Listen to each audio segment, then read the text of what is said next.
Your attention, please. May we turn your attention to the commissioner's box near the Orioles dugout for tonight's ceremonial first pitch. The man is familiar to all baseball fans. He holds nearly every Baltimore lifetime hitting record and won 16 Gold Glove. Number 5, Brooks Robinson.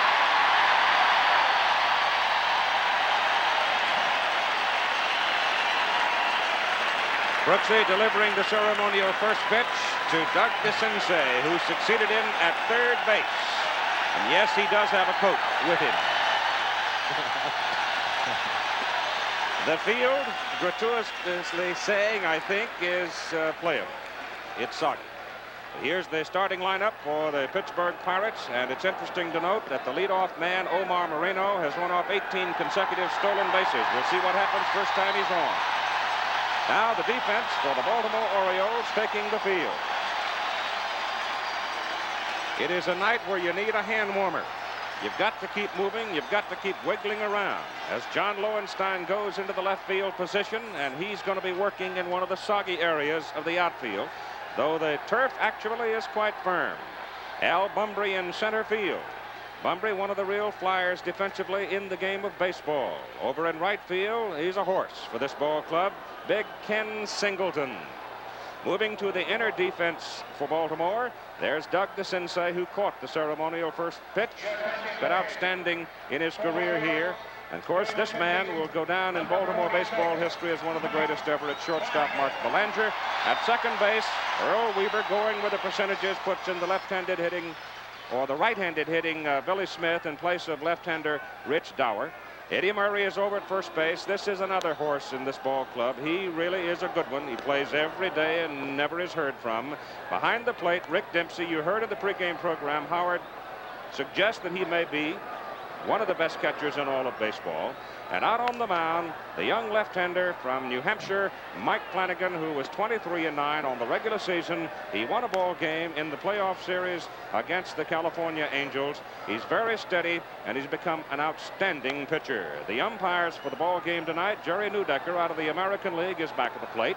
Bob Engel of the National League at first. Rutsch Getz of the American League at second. Terry Taylor, National League at third. Down the left field line, Jim McKean, American League, and Paul Runge is down the right field line from the National League.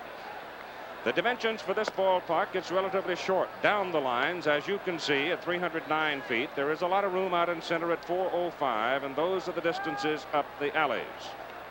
They do play on natural grass here, and they have played some 5 football games already, and they'll have another one scheduled for this coming Sunday. So we'll see what it's like when we come back here. The prognosis for the weather is more bad weather coming in as of Friday. Omar Moreno, the numbers on the year for him in the championship series for the National League title, he was 3 for 12, and he stole 1 base. Out on the mound, the left-hander Mike Flanagan, because of the bad weather last night, he went out and threw easy for 5 minutes when the game was officially called. Jim Palmer out with him, threw for a while himself. So here's the first pitch of the 1979 World Series, and it's fouled away. Key, I think one of the big thing right now is that you've got to try and, as I said before, neutralize this left-handed power of the Pirates. And it's going to be up to the left-handers, Flanagan, and, of course, Scott McGregor, to do just that. You got to keep this guy off the base. He's like Bumbry. He'll make things happen. The pitch bounces outside, and it'll go back into the bag or be, nope, they keep it in play. Rick Dempsey, back of the plate, will be tested, I am sure, early by Moreno, because they want to know how they can handle it. Dempsey, on the other hand, says Chuck Tanner's baseball teams in his career have only stolen 1 base off of him. And Flanagan comes high and tight to Moreno, and the count goes now to 2-1. You can keep the ball in on Moreno. You keep it in with hard stuff, and he likes the ball out over the plate. He likes to spray the ball around if he possibly can. You're the defense for Baltimore. You see Bumbry a little bit in left center field. It is now 3-1. And Flanagan trying to keep that ball in on him. He doesn't like to get that ball out to where he can get the big head of the bat on it. He's got excellent speed, and you don't play him too deep. He doesn't have a lot of power. On the year, well, he hit 8 home runs. DeCinces on the edge of the grass at third, 3-1 pitch. It's beat on the ground to the right side for Billy Smith, the second baseman. There's your first out. But you can see how quick that Moreno gets down that line. He made it close. Yep. But the key task to keep him off the bases, and Flanagan was equal to it. Tim Foley, Chuck Tanner says, is the man that brought it all together for his ball club. He was the last piece in the puzzle for them.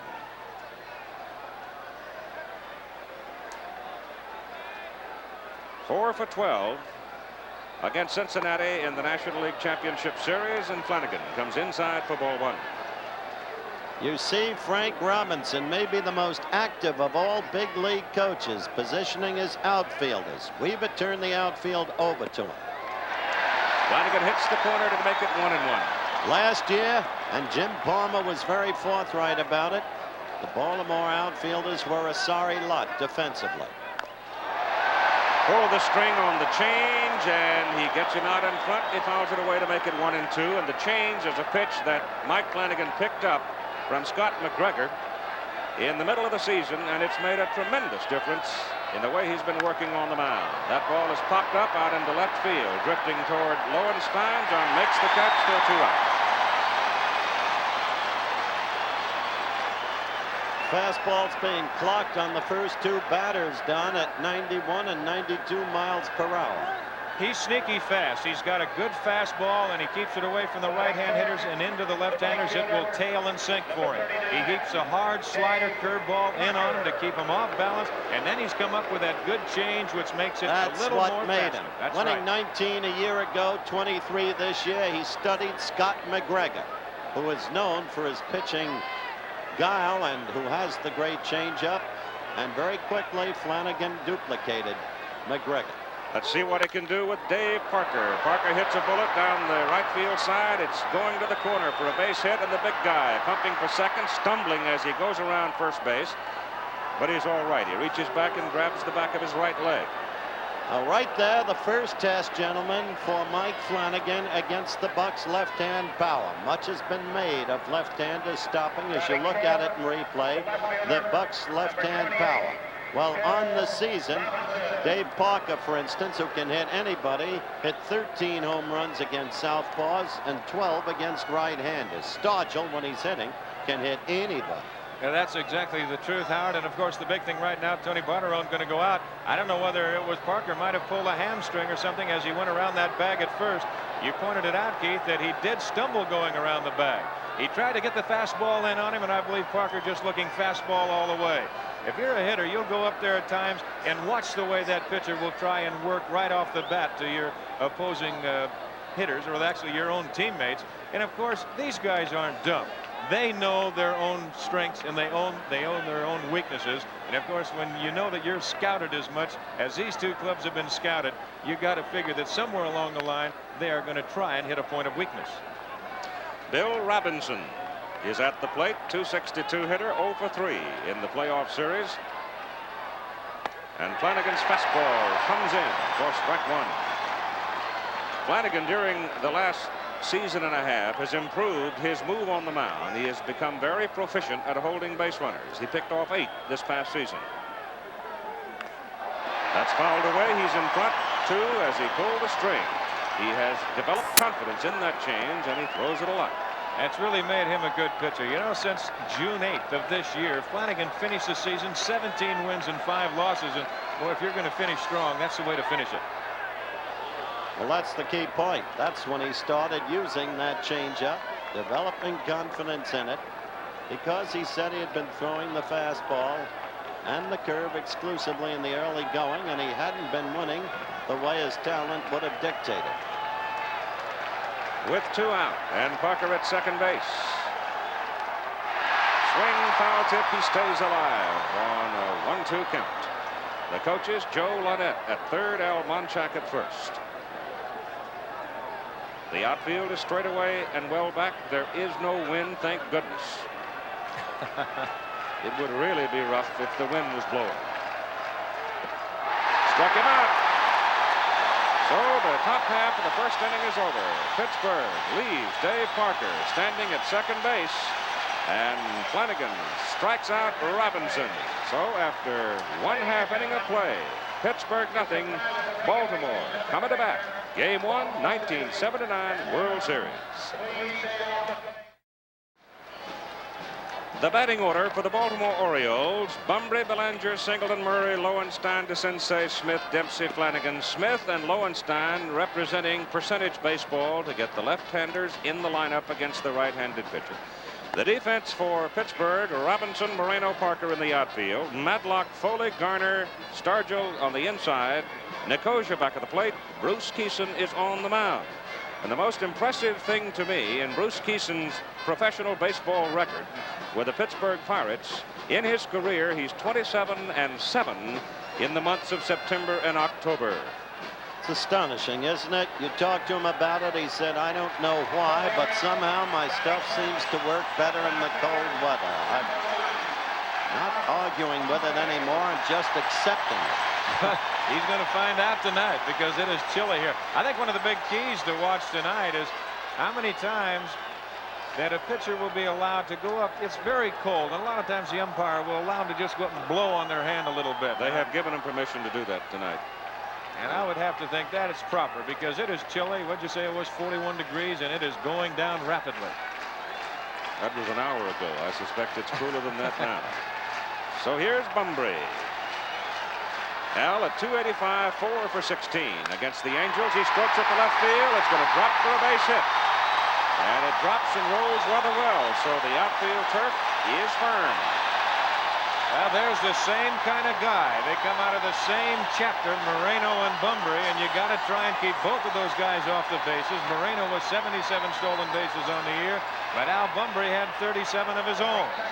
Weaver, as you look at this hit again, Bunbury going right with the pitch, dropping it into short left center field for the single. Weaver likes to run Bunbury immediately when Belanger bats second because Mark is a good hit-and-run man despite the hapless batting average, and he makes decent contact. He'll get into a point where he'll move him, as you say, hard on the hit-and-run, or sometimes even in the first inning, or whenever Bunbury's on and Belanger comes up, they go to the sacrifice. Kison's first pitch is low for ball 1. And of course Weaver is a good manager in this point. You see Belanger checking with Cal Ripken, his third base coach. When Weaver gets ahead on the count, all of a sudden that's when he will start to make things happen. And now this is what the pitchers are going to have to watch out for tonight. It is still wet over by their dugout. The infield has been covered as you look at Earl Weaver. But they pick up that mud in their spikes walking back and forth to the mound, and they got to make sure that they are clean before every pitch. Bunbury coming off first. And the pitch is high and tight to Belanger, who has a sore lower left leg. In September, he had a foul ball which broke a blood vessel. Before the championship series, they lanced the leg, drained it. During the playoffs, he wore that shin guard, and he is still wearing it. But what a magician he is out there defensively. My goodness. Kison misses just inside. And the count now, 3 balls and no strikes. And let's see what Earl Weaver decides to do.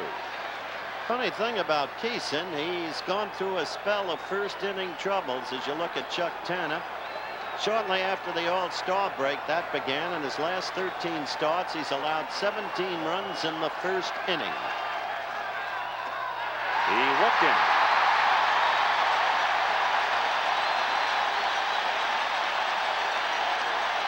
They play the first 2 games of the series here, then they move to Pittsburgh, and Willie Stargell, who is the unquestioned leader of this ball club, goes to the mound with a comforting word. For the 29-year-old right-hander, born and raised in Pasco, Washington, now living in Turtle Creek, Pennsylvania, became quite famous after the 1971 series when he left the ballpark instantly by helicopter to fly to Pittsburgh to get married. He also became a national sports personality by pitching 6 1/3 innings in the 4th game to beat Baltimore. Kenny Singleton is at the plate now. He was 6 for 16 in the championship series. He represents power. He got to the winning very late, Keith, but his wife waited. And the pitch is low inside. Now, Kison, in contrast to Flanagan, who went out and threw yesterday, Harvey Haddocks, the Bucks pitching coach, said Kison did not throw either last night or earlier today. Question is he loose? He's struggling right now, but he hammers home a fastball strike to Kenny Singleton to make it 1-1. I would say the big thing that off day might have given Keeson is just taking away some of the sharpness, some of the fineness that he wants to have when you're going into a World Series. You don't want to be wild. But he throws a lot of double play balls. Don, we worked the Bucks pennant clinching game not so long ago. It was a week ago Sunday, and Keeson threw it, and he was in trouble in the early innings, and every time got out of it with a double play ball. Singleton fouls it back into the crowd, and there's the first souvenir. Well, he got out of trouble in 4 of the first 5 innings, that's for sure. And 4 double plays. That's right. And the thing that you're trying to do right here to Kenny Singleton, Singleton's got good power, because what he does, he says, I use this whole ballpark. It's 309 feet down both lines, and it drops out pretty well. But you can be late and hit it out of here right down the line, as Johnny Lowenstein did in the first game of the playoffs against the Angels. But you'll see Kenny Singleton, you get that ball up over the plate, and he'll go the other way with you and hit it out. Bounces, blocked by Nicosia. Base runners hold. Trying to keep it low, get him to hit it down. Keeson with a good sinker, and yet Singleton a good low ball hitter. Now here you take another peek at it, and a good stop right here by Nicosia. Here's a super play by the catcher. Got gloves down, keeps that ball in front of him at all times, and the runners can't advance. The 2-2 pitch to Ken Singleton. Nobody out, 2 runners aboard. It's up the middle, knocked down by Keeson. He lost his double play when he didn't come up cleanly with it, but he gets Singleton at first base. The base runners Bumbry at third now, Belanger at second.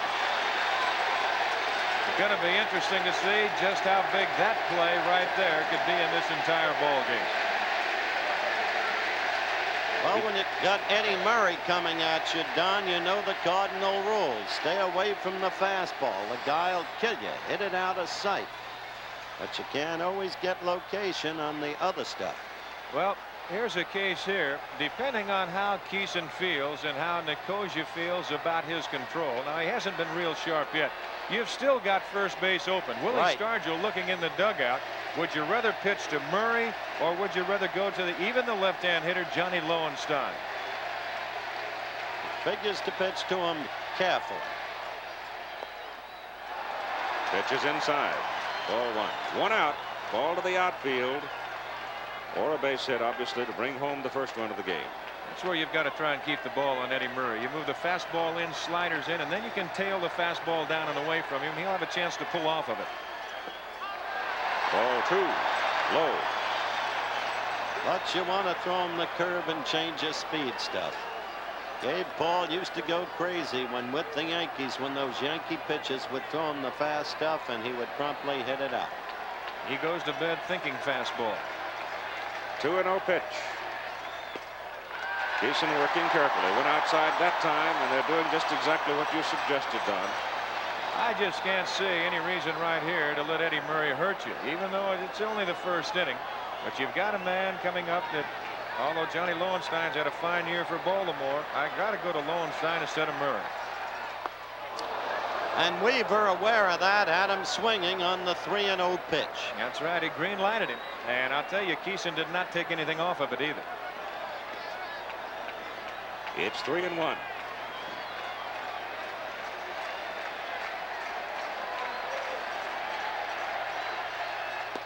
Walked it.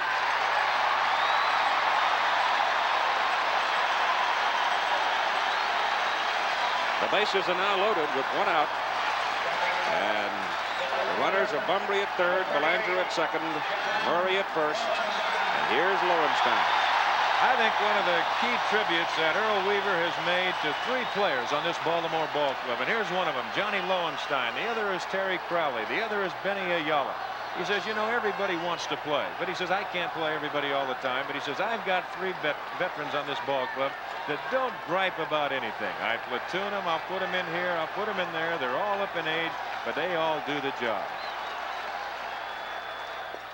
Pitch is low. Ball 1. Snake and sleeves say, tonight let it be Lowenstein. He was born in Wolf Point, Montana. lives now in Las Vegas. Went to school at UC Riverside Anthropology. Ball is hit on the ground to the second baseman Garner. Throws it away. 2-run score.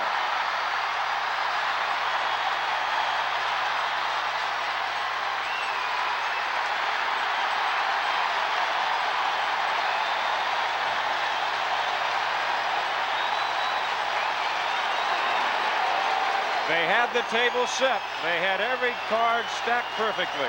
And the ball was hit to Garner. He had trouble right off the bat getting the ball out of his glove. As he sees, he turns, and now he can't find the handle. Now when he throws it, it's way away from Foley, who actually committed himself too early. Now the ball is out in left field. 2-run score. Runners at the corners. And Pittsburgh in trouble here in the first. Colden on the button, Donald, because that ball slipped up his glove, and he had trouble corralling it, and then threw hurriedly and errantly. Doug DeCinces comes up now with Murray over at third and Lowenstein at first. 2 runs are in, 1 RBI involved. Bunbury coming home is an RBI. The other run scoring on the error. The numbers on DeCinces for the year. He was 4 for 13, however, against the Angels in the championship series. He is better than a .230 hitter. It was an off year for him, but he still retained that occasional home run power with 16 of them. Notable in the American League for his ability to hit Ron Guidry. Jim Rooker is now up and throwing in the bullpen for the Pittsburgh Pirates as Keeson almost got out of the jam. Almost. There's Rooker, left-handed. So if Tanner's going to have to make a move early, he's going to make the move, which could force Weaver to make some changes in his batting order. First pitch, low and away. That's Eddie Murray at third. At first is Johnny Lowenstein. Well, Earl Weaver will go right around with Chuck Tanner. I mean, you can tell, you can put on one sleeve at a time with both of them because they will match one another. That's right. That's the key characteristic of both men. Use of the total roster. The pitch is high. I think also, in all due fairness, and there is the staff of Pittsburgh, as Willie Stargell will go in with Nicosia and Keeson and try and just settle things down a little bit. And I'll do fairness to Doug DeCinces. He had a bad back at the early part of the year, hurt it in infield practice, and he missed quite a few games. So he's been fighting that problem, but as you said, Howard, he is such a better hitter than .230, and what a play he made in the championship series. He might have just got Baltimore right here. On Anderson. On Jimmy Anderson, that's right. I don't know where Baltimore finds it, but they come up with some guys at third base, don't they? The draw. 2 balls, no strikes. The count. Crowd yelling balk, which it was not. No, it was not. And of course, Baltimore, they have seen that play right there as he faked to third while the runner at first, Lowenstein, was walking back to the bag. He wasn't going to get caught. Ball bounces away from Nicosia. Murray comes to the plate. It's 3-0 Baltimore. Mistakes by the Pirates, hurting them here in the bottom of the first inning. The very thing the Pirates have not been doing until this inning. Well, here's a ball down in the dirt. Nicosia tries to make the play on the ball, and it's just such a bad pitch that he cannot get down there. That ball hitting and then bouncing off his right shin guard and going back over towards the Baltimore dugout. No chance to get Murray coming home, and Lowenstein stands at second. That's a wild pitch. Early in the year, the Bucks had a facility for beating themselves. They started poorly, as has so often been their wont. But if ever a team put it together, the Bucks did in their sweep of the Reds. There's a strike to DeCinces. It's 3-1 now. 3-0. A single by Bunbury. A walk. Then you had the ground out. Then you had another walk. You had the error on Garner. Now you've got a wild pitch. You've got 3 runs in. And there's a high drive hit to left field going way back. It's gone. It's gone. Forget it. That, ladies and gentlemen, is Doug DeCinces with that no longer so occasional home run power. And the Birds are off to a big start. As a sign says here in the ballpark, the bird will fly.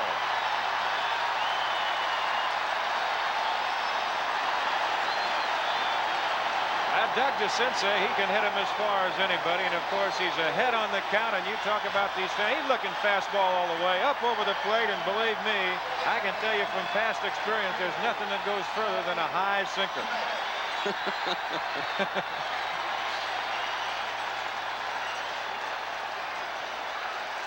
It is 5-0 Baltimore in the bottom of the first inning, and the batter is Billy Smith, the second baseman. Remember, this Baltimore team had more than 180 home runs as a team, more than in the Frank Robinson, Boog Powell, Brooks Robinson era. 2 balls and no strikes, and Doug DeCinces nailing a home run, the 15th player to do it in his first trip to the plate. There's a strike. It's 2-1. Well, that's a typical Baltimore rally right here. They could have been out of the inning. Pittsburgh could have with no run scored. Yep. They fouled up the double play ball, and Baltimore took advantage. They always do, or did all year long. Change up makes it 2-2. Rick Dempsey's on deck. Keeson's thrown 26 pitches up there. Phil Garner. That stroke down into the right field area. Skids in for a base hit.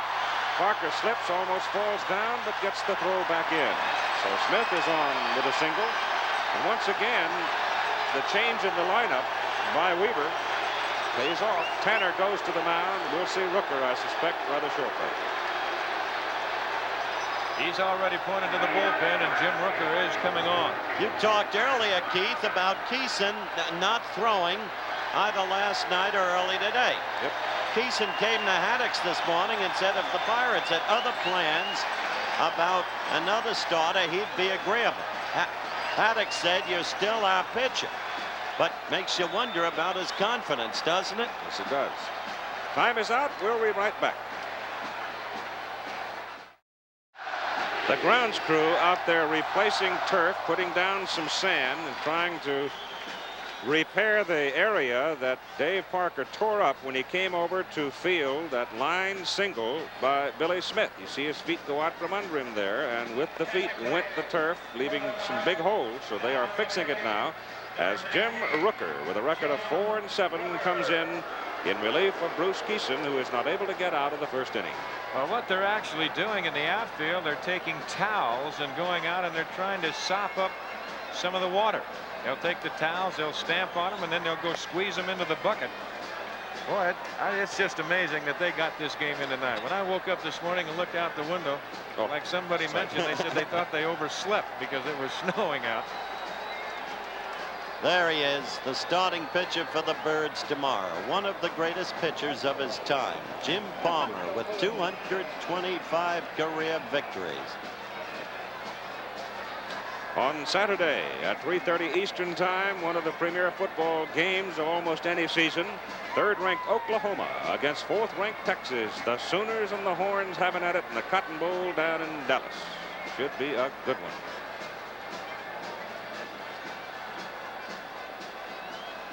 Rooker at 37 years of age, Lakeview, Oregon, now living in Library, Pennsylvania. Came over from Kansas City. Gene Garber back in 1972. In 1977, he was 14-9, originally signed as an outfielder. So he gets the call early as Pittsburgh defensive mistakes send Bruce Keeson out of the ball game very early. Keeson going 1/3 of an inning. You still only have one out. Rick Dempsey now comes to the plate with the pitcher Mike Flanagan standing on deck, and 5 big runs across the plate. Key error by Phil Garner, who has been a truly sensational player down the stretch run and don't in forget the that clutch. tap back to the mound, though, that Keeson could have handled and could have earned a double, too. Exactly.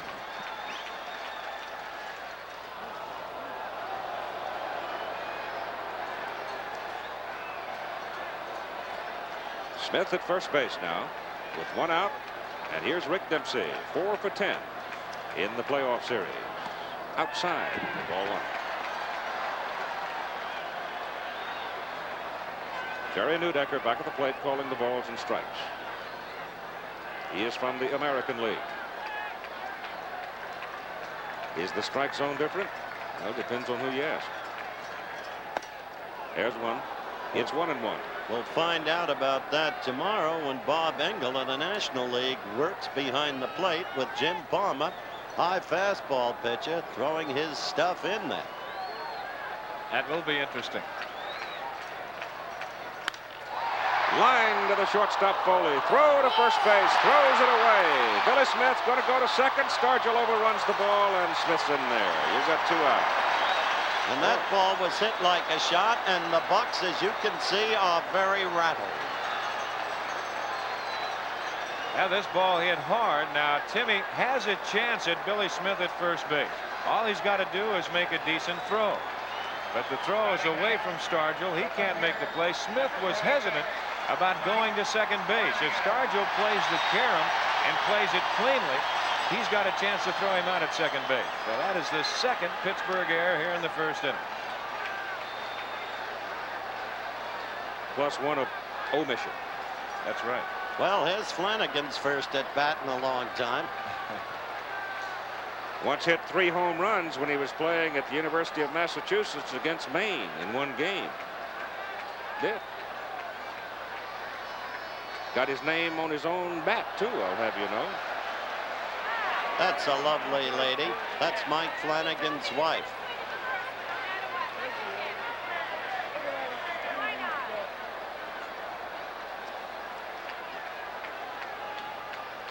One strike to the Baltimore pitcher with 2 out now, and Billy Smith at second base. 5 runs in, it's foul back, and it's 2 strikes, and Mike's going to take his cut, isn't he? I'll say one thing. That's throw a pitcher high fastballs, and you know they're going to take a whack at it. Once a bird, always a bird. I met Mrs. Flanagan at the Montreal airport. She was up visiting the former Bird southpaw, Ross Grimsley. They're very close friends. I told Mike she could have made a better marriage. 2-strike pitch coming now to Mike Flanagan with 2 out.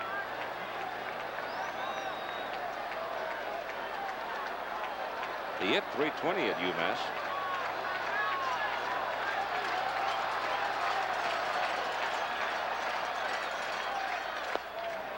Pitch is low.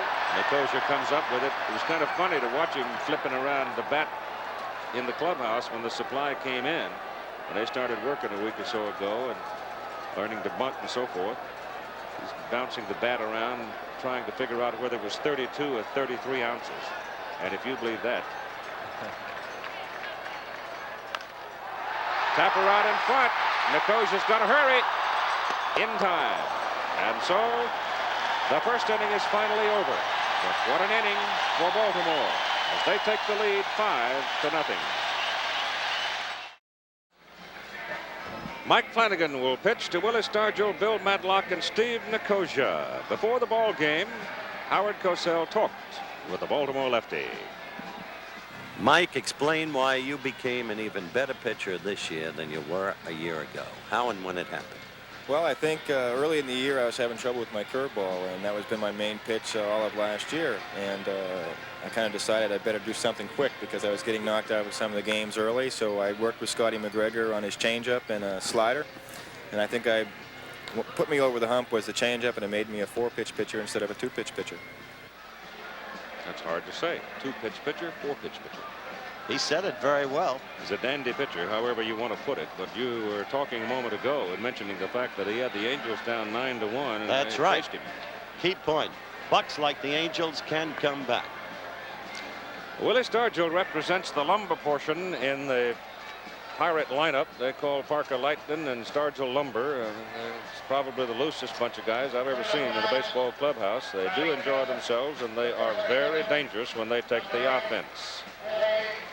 The wives of the Baltimore Orioles seated there. There's the pretty lady, married to Doug DeCinces.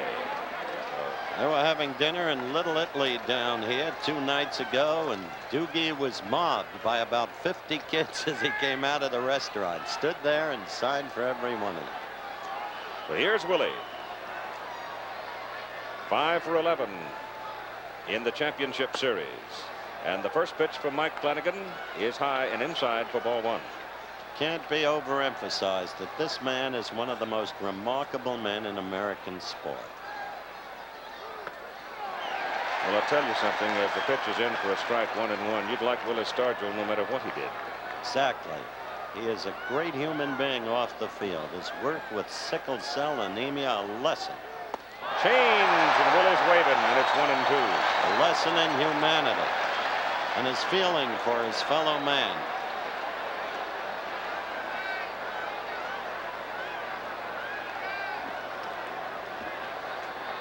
The outfield shifted to the right, way back.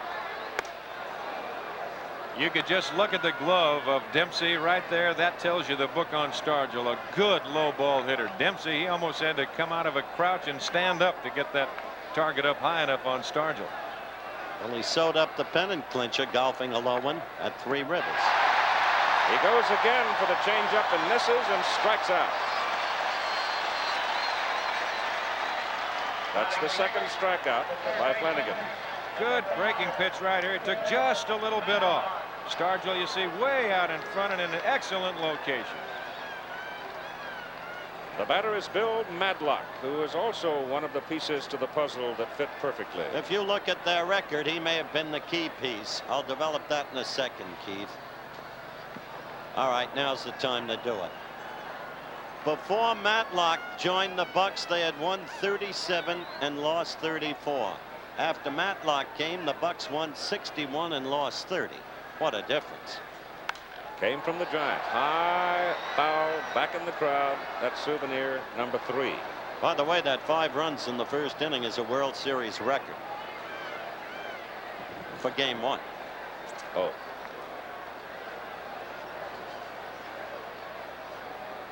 One and one. Bill Madlock, of course, as he takes a pitch right on the inside corner at the knees for strike 2. Jumped into the headlines as he won the batting championship over the Chicago Cubs successively. Sharp shot, third base to Sensei. How cold are the fingers? Not for Doug. 2 down. Doogie is reminding them of Brooks Robinson. Said it was the proudest moment of his life as you look at him again. Had just a fractional instant of trouble with it, but plenty of time for the throw on the right-handed hitter. Said it gave him his greatest joy after that play against Anderson, Don, in the game you called, when they likened him after the game to Brooksy. Here's one of the finest plays I've ever seen, Howard. Steve Nicosia, the Pittsburgh catcher, hits it on the ground, backhanded nicely by Billy Smith. And so Mike Flanagan gets the Pirates in order in the top of the second inning. And after 1.5 in Baltimore, the Orioles lead it by a score of 5-0. And this was a good defensive play by Smith as he took his time with it. Threw him out.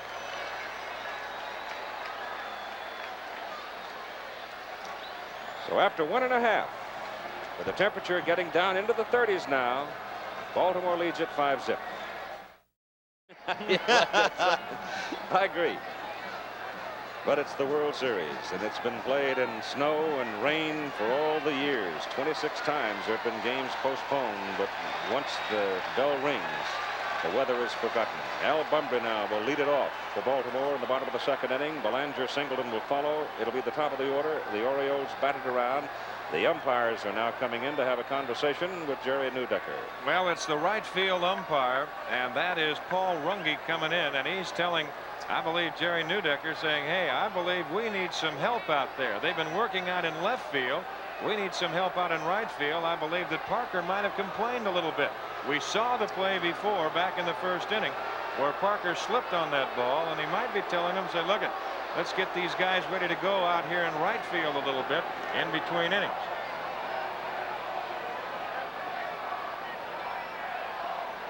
So that's what they're doing. I believe they're going to try and get the grounds crew, and they're going to try and move them out into right field to try and sop up some of that water out there. And you saw at the top of the program, they just poured here yesterday. Rained all night, snowed this morning, then turned into rain, and now they call the man that you talked to, Howard. That's right, Pat Santarone, who is a veteran groundskeeper, head groundskeeper here, of course.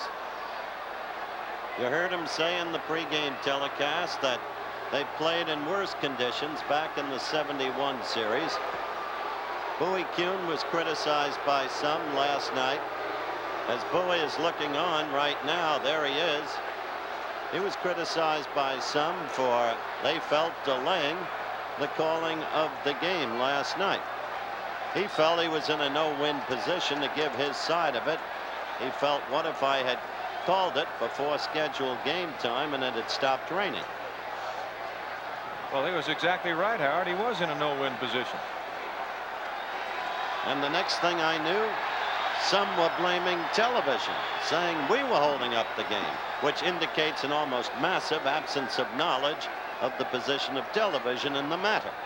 I believe now what they have told the grounds crew to do is to go back and get prepared to go out into right field this next inning, and maybe they're not even going to go out there as yet. They will let Rooker keep working because Paul Runge is standing down right by first base talking with his fellow National Leaguer Bob Engel, and now he will move out into position, and we'll see what happens in between innings. All right, Paul's ready. So is Al Bunbury. Step again with Belanger moving to the on-deck circle, and Jim Rooker, who relieved Keeson. The book on Keeson, incidentally, 1/3 of an inning, 4 earned runs, 3 hits, struck out nobody, and walked 2. And the first pitch to Bunbury is strike 1. This is the kind of fellow who is not only the catalyst of the club, as Don stated, but he is a good, solid hitter. He'll get you key hits with key ribbies. We had him here in a Monday night game during the year when he got the big hit with an opposite field home run. Remember? That's right. Fouls it back.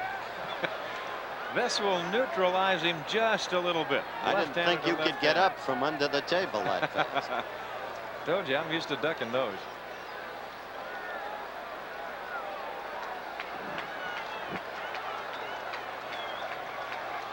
Supposed to be partly cloudy and cool tomorrow. Then the series moves over to Pittsburgh as Bunbury fouls it back into the crowd. John Candelaria is bound to be a key figure in the pitching rotation for Pittsburgh. Notice those stars on the peak of his cap. Those are stars awarded to every member of the team when deserving of it, in the opinion of Willie Stargell. They are called Stargell stars. And because Stargell has inspirational qualities, getting those stars from Willie is one of the things that has knit the Pirates together to the point where they're called family. A 1-2 pitch is low. It's 2-2. Willie spent about $1,500 out of his own pocket to buy some 6,000 of them. And he's generous with them. He just passes them around. Anybody that does something noble, Willie plunks a star on them. You must have expected big things this year. Must have had a feeling. You can watch the approach of Bunbury on that breaking pitch. A little different than off a right-hander. Chops it back to the mound. Pitcher Rooker throws him out. So Jim gets a little easier start than did the starter, Keeson. Belanger up, he walked in the first inning. And that walk was a Keeson mistake. You mentioned his failure to handle Singleton's ball cleanly to execute or start the double play. But the walk to Mark immediately had Bunbury in scoring position. Rooker quick on the outside corner with a fastball. Strike 1. Belanger in his 4th World Series.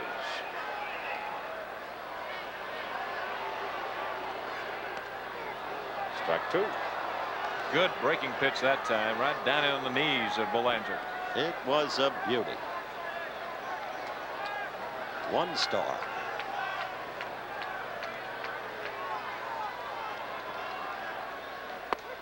He's gone. Belanger looks at strike 3.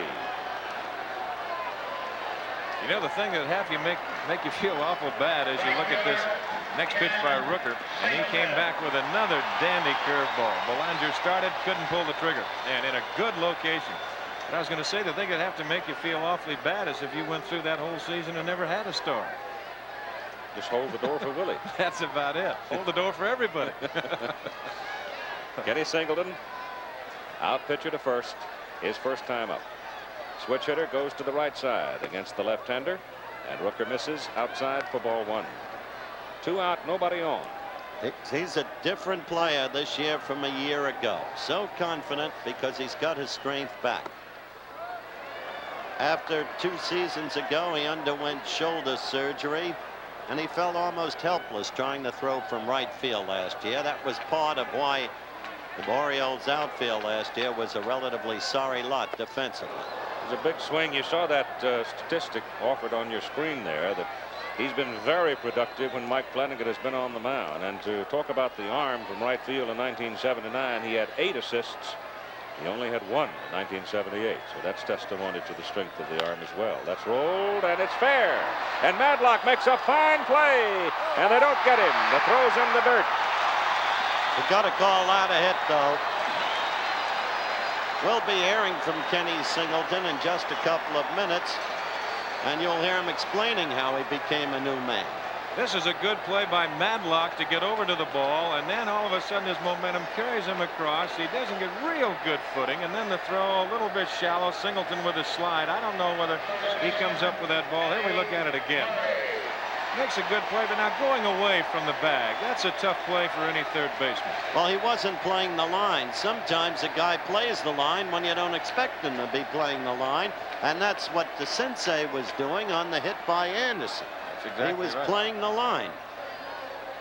There was no reason for Madlock to be playing the line on that occasion. Not right now. Protecting against an extra base hit. Eddie Murray also turns and goes to the other side of the plate against the left-hander, and Rooker is outside for ball 1. Keith, he's got power both ways, believe me. And he's about the same type hitter both ways. As Howard stated before, just a good, solid fastball hitter. Change it outside. Now you see the way Rook is trying to work him. Gone with cute stuff. Trying not to give him the fastball, if at all possible. Lowenstein on deck, 2 out.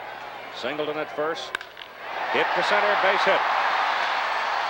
Ball gets out to center field in a hurry. Really skips. So the outfield out in that area is in good shape. Well, that was it. The low fastball, and he hit a rocket. Look at that record against Baltimore. Not very impressive, is it? He was with the Royals at the time, of course. And Lowenstein, forgive me, Keith, stays in there. With a 5-0 lead, why not? Well, it's still very early. Of course, if you go to make your defensive changes right now, well, Pittsburgh's got 7 more whacks at you, and you can't count them out. They can play catch-up in a hurry. 2 on, 2 out. Lowenstein stands in, swings and misses on a breaking pitch for strike 1. If this was, say, maybe the 7th inning, 6th inning, 7th inning right there, why, Earl Weaver in all probability would go to Gary Renicky. Maybe, but with a 5-0 lead. Not right now, not in the 2nd inning. Never. This guy's a kind of self-taught psychologist, Johnny Lowenstein. Adjusted beautifully to spot play. That pitch misses. It's 1-1. I think we touched on it a moment ago, but when you have good, solid professional athletes sitting on that bench available for spot play, who don't run around and do clubhouse lawyering and just go about and do their job, that's a very valuable ingredient in the assemblage of a team. And that's what they've got here. It certainly is. Both teams are in effect family. That's right. John checks on it, cost him 1-2. John will tell you real quick, he's not fooled at all. He's not an everyday player. He's really a fun guy to be around. He's an anthropology graduate of UC Riverside out in California. Rooker comes outside.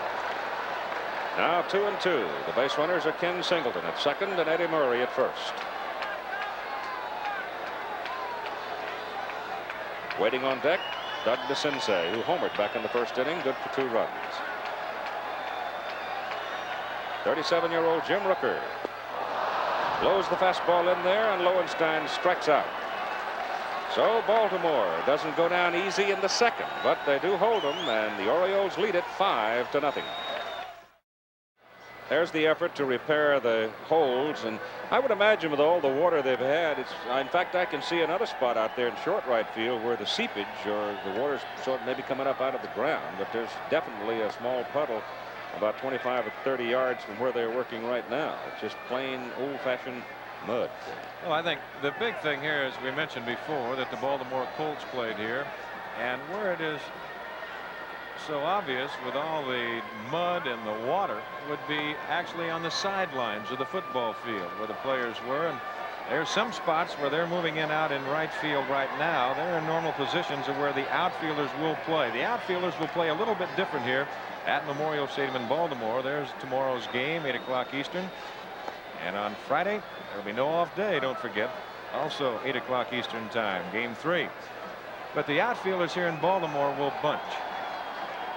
There's Kenny Singleton. We told you he had become a new man, and he had explained how. Here's my talk with him.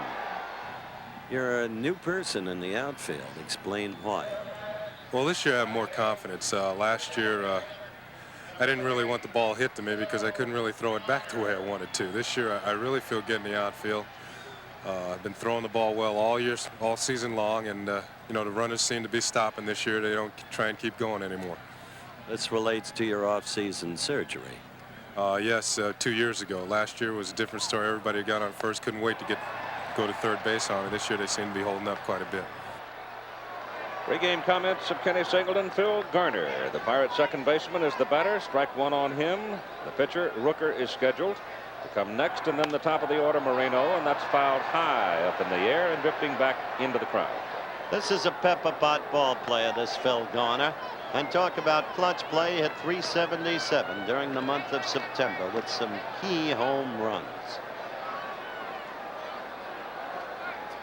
Saw the graphic on him.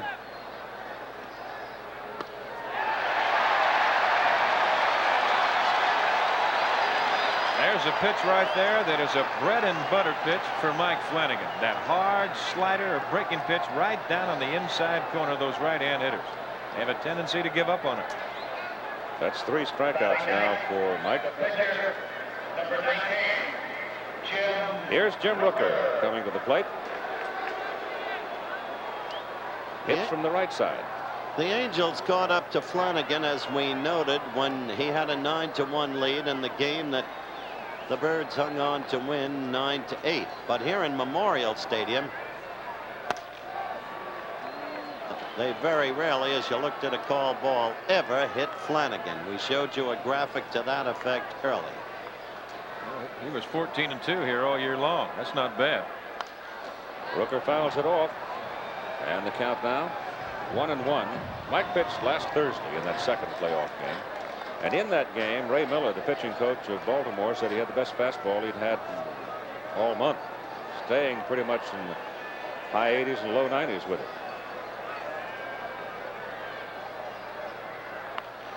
Oh, look at this. Rooker lays it down. Flanagan makes the play. Jimmy trying to get it down toward third base, and I think if he'd been able to roll it more down the line, I don't think DeCinces had gotten him. I don't believe so. If he'd have got it down the line, you're exactly right, because he got it actually between the line and the pitcher's mound.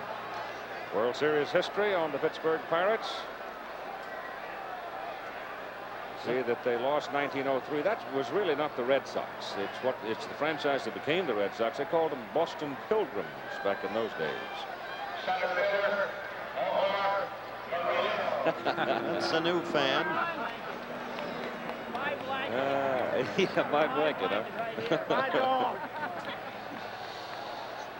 Pretty well behaved dog to endure all this noise and be so passive about it. Omar Moreno coming up now, rolled out to the second baseman first time up. Let's see if he gets on. It's going to be interesting to see what he does first time he's on, but they are down 5-0, so he can't be as ambitious perhaps as he might like to be. DeCinces is in on the grass now. He's not going to give Moreno as much room down that line as he did Rooker, and Moreno chops it, and then the ball sails gently out into center field, and the catch made by Bunbury to end the top of the third inning. So after 2.5 innings of play in game 1 of the '79 World Series, it's 5-0 Baltimore. That's Dave Parker, highest paid player in baseball. And that fact militated against him early this season. Our conversation explains why and what happened. You seem much more at peace with yourself than I think I've ever seen you, because you were troubled even when you got the huge contract. You were shocked by some of the letters you received, some of the public reaction that was so adverse. You've settled down now, haven't you? Yes, I have. I think I really had to battle with myself to just realize that, hey, you know, with all the things that's taking place with the contract that came along with it was the people breaking in my house, vandalizing my home. Of course, they vandalized my car a few times, but I just finally put it in a proper perspective. Well, baseball is my life. This is what I got to do for a living, and hey, without baseball, I wouldn't be where I am today. So I just kind of push everything else to the side and say, well, hey, when I'm on the field, I'm in my own world. Can't nobody mess with me here. And I think it took about a half a season for me to get that together. But I did have quite a few things to sidetrack me from my concentration towards the game. And I just fought to get that back and just realize when I'm on the field that I'm in my world and can't nobody bother me out here. It's a terrible thing when you are penalized for being successful. But he's got it in perspective, and he's a heck of a player. Doug DeCinces is up there. You know, Brooks Robinson hit a home run in his first at-bat, the 1966 series.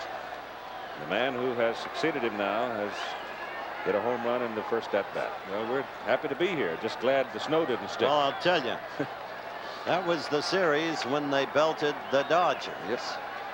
4 games in a row, and Kurt Blefary made a catch here the Dodgers still don't believe. Right, Donald? That's right, and I know who he hit the first home run off of. DeCinces at the plate. The pitch is low. It's ball 1. Billy Smith's on deck, and Rick Dempsey will follow. You were talking about Baltimore setting a first inning record in a first game. I thought they broke that off. I thought they scored more than that off me. 5-0 Baltimore leading with 5 big ones in the first. The crowd out there in the bleachers in left field yelling, hit another one, Dougie, and the pitch is in there for a strike. It's 1-1.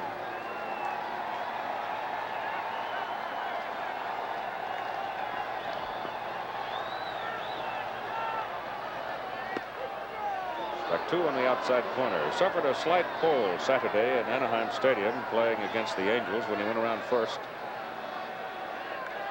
Whirlpool treatment yesterday and his left leg back of the knee. He's all right. Jim Rooker relieved Bruce Kison in the first inning.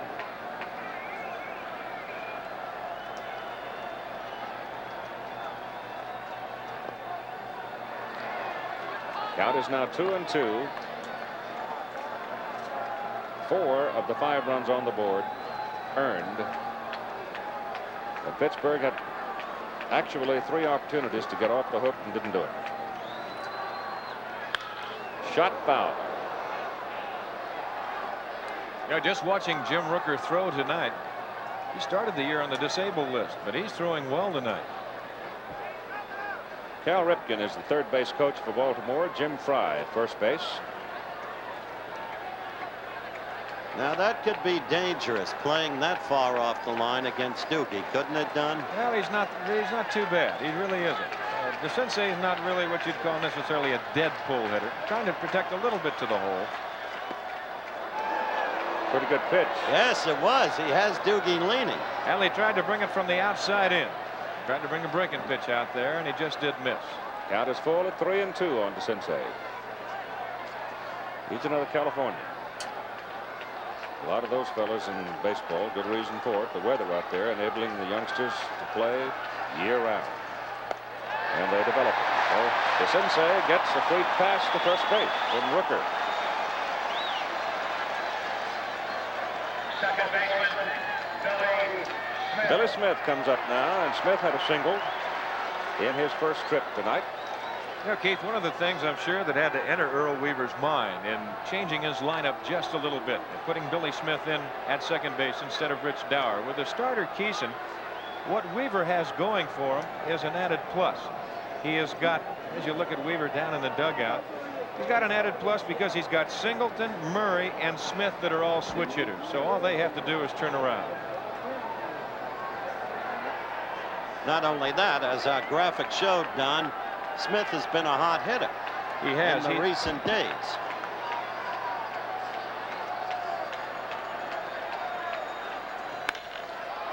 Matlock jumps and gets it. Second one, back to first, 2.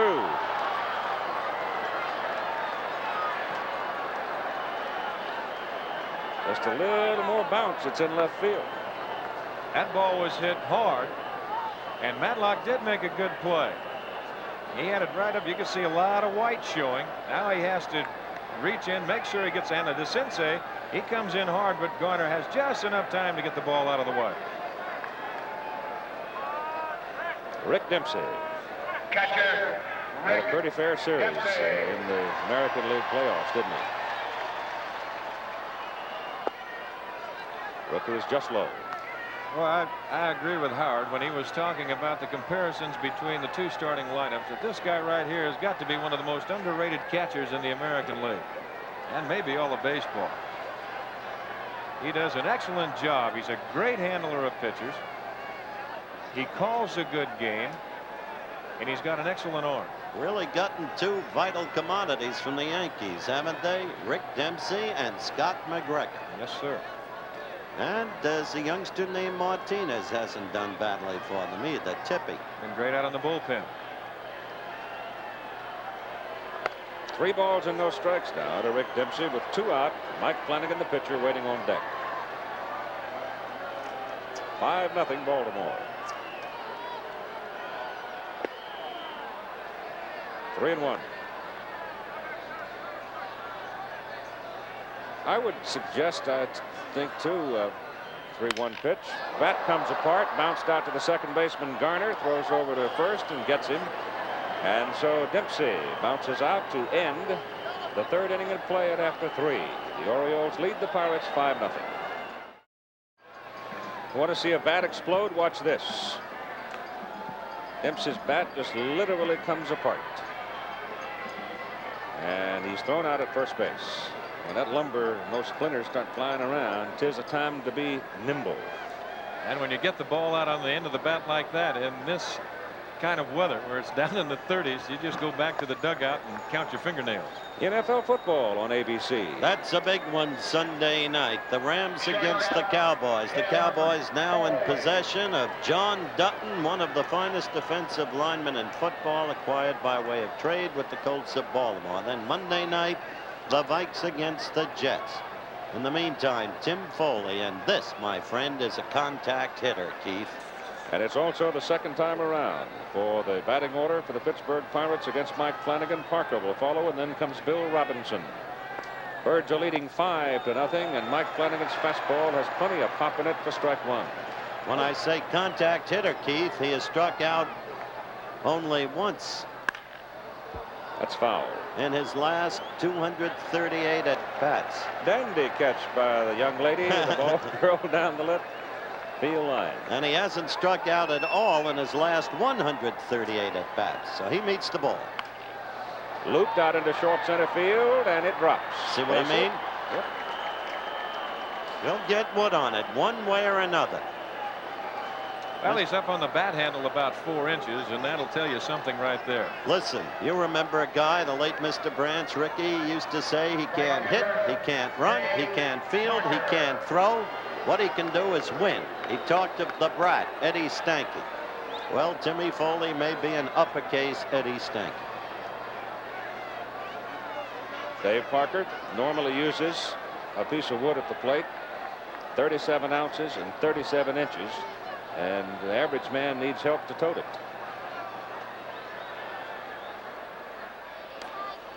Well, I know one thing. If that's what he's using, you've got to be strong to swing that. I'll tell you. You have got to be strong. He has gone as high as 39. Pitch is high and tight.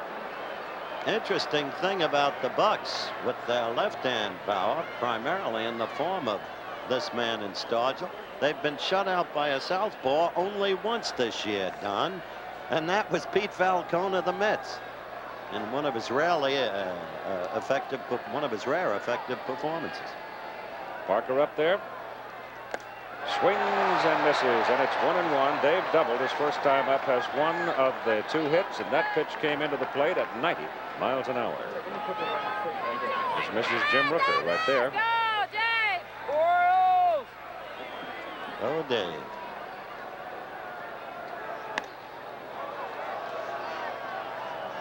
As you watch the Flanagan And the way he comes set and then kicks and comes to the plate, he's got a good move because he really does not commit himself. He gets up there and he balances, and that's a good move. A left-hander that can do that, it's got to be an added plus. They cannot take the liberty to run on you. 2-1 pitch. He goes to first. And Foley wasn't that far off, and he almost picked him off. He's had a poor move in the past. Yeah, he got 8 this year, Don. That's quite a few. Into right field, base hit. Parker 2 for 2. Foley turns at second. He's going to third, and he's in there. So you see the southpaw isn't stopping. Those are the Pittsburgh wives. And they've seen their team come from way behind so many times this past season. But Parker 2 for 2 against the southpaw. Bill Robinson struck out swinging first time up as Flanagan threw him a diving, spinning curve. That was a beautiful pitch. Now there is a graphic that shows you a significant difference for this year at least against lefties as against righties. Nobody out. Runners at the corner. Foley at third. Parker at first. Parker has plenty of speed. 20 out of 24 in stolen bases, and Robinson fouls it off for strike 1.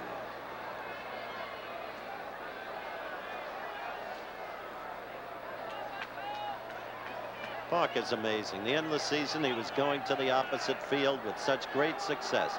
He'll go any way on you using that ballpark. He can do so many things. High chopper at third base. Foley holds. DeCinces makes the play. Parker goes to second. 1 out. Now there's a smart play by Tim Foley at third base. He had a notion to try and come, but there's no need to even try. You're down 5 all. Not only that, the ball hit in front of him. Right in front of him. He started to come, and then he kind of kicked himself a little bit, but he made the right play. Here is the big man. Look at that hitting in the National League Championship Series. Tremendous competitor for MVP honors in the league. You can tell how cold it is. The breath pretty steamy. Winds it up, and the pitch is inside. Interesting now as you look at Chuck Tanner, because he's got the towel wrapped around his neck because it's chilly, as Keith and all of us have noted. Flanagan has not gone to the chain. That's interesting.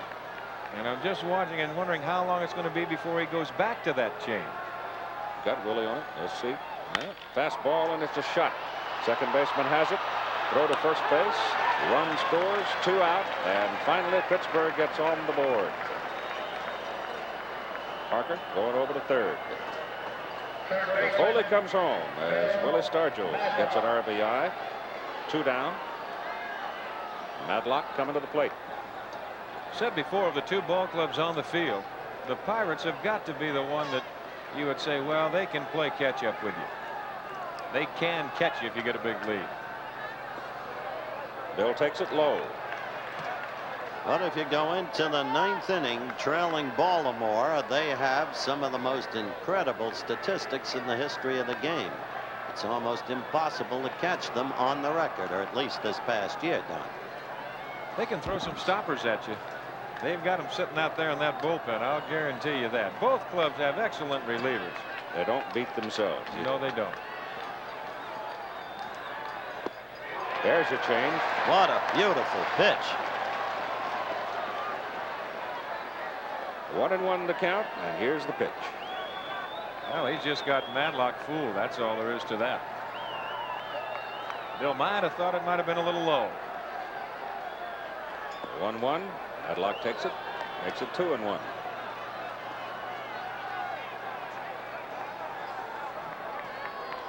Nicosia's on deck. Swinging that paddle, warming up.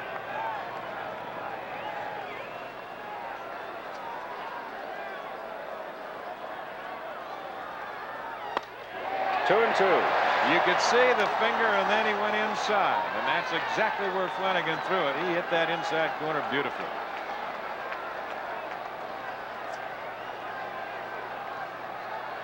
See where he wants to go this time, and we can pick up the sign from Dempsey.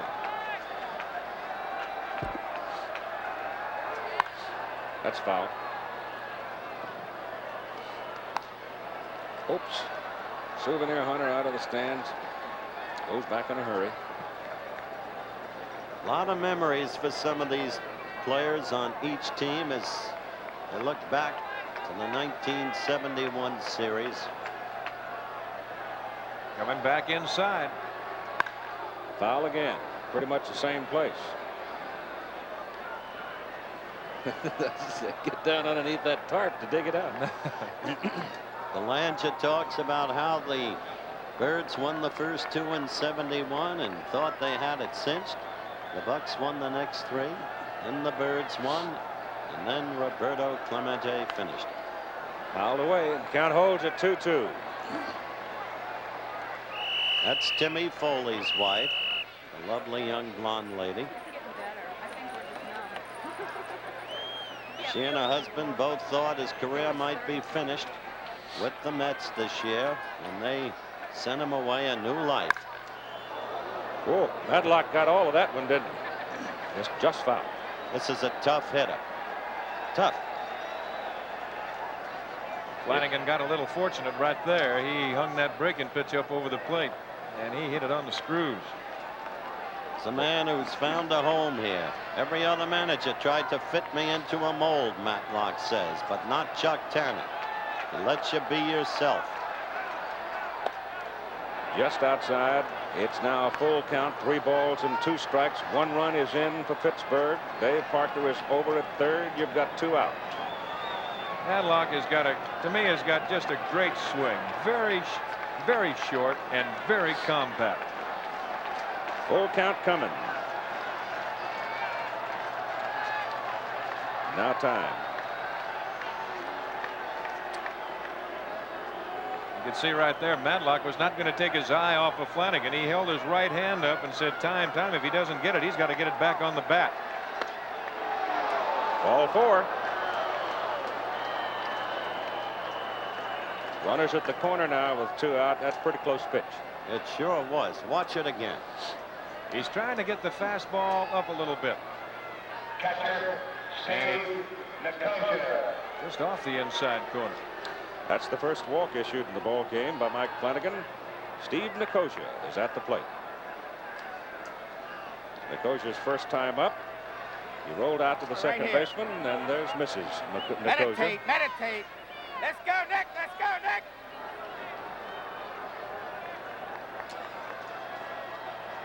Played winter ball 1976. He caught Mike Flanagan during winter ball.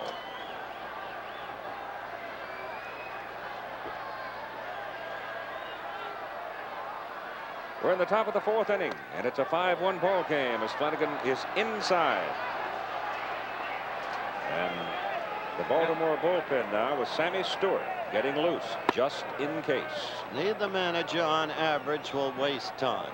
Tanner stayed with Keeson in the first inning. That's hit on the ground to Belanger. The shortstop over to second to short way to get Madlock coming down from first base. And the top of the 4th is over. But Pittsburgh punches through to get 1 run. And we are at 5-1 in the middle of the 4th. There's the line score in the ball game as we go to the bottom of the 4th inning for Baltimore. The pitcher Mike Flanagan, Al Bumbry, Mark Belanger. Flanagan says his most memorable moment at the bat came in 1975 at Rochester when they'd give away $50 for hitting a home run leading off the 6th inning. One time the home run pool got up to $800, and you know what? He won it. Hit a home run leading off in the 6th inning. Oklahoma, Texas coming up on Saturday out of the Cotton Bowl in Dallas. Both teams undefeated. One of the great rivalries in college football. We'll have it for you at 3:30 Eastern, 2:30 Central, and 12:30 Pacific. Then I'm going to the Texas State Fair and eat a whole bunch of cotton candy. I tell you, that Texas defense appears to be exceptional. It's very good. I also have a young kicker named Goodson who's hit 8 field goals in the last 2 ball games. I haven't been able to get in the end zone all that much. Chuck Tanner now pacing around in the dugout. That big guy with him is Bob Skinner. Out on the mound is Jim Rooker. In relief for Bruce Keeson. Bert Blyleven scheduled tomorrow night for Pittsburgh against Jim Palmer for Baltimore. Here's Mike, who was thrown out by the catcher his first time up.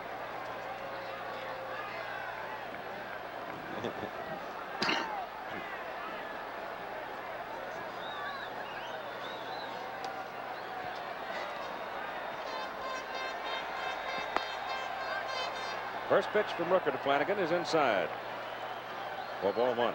I was mentioning that neither manager will wait long because of what they've both got in the bullpens.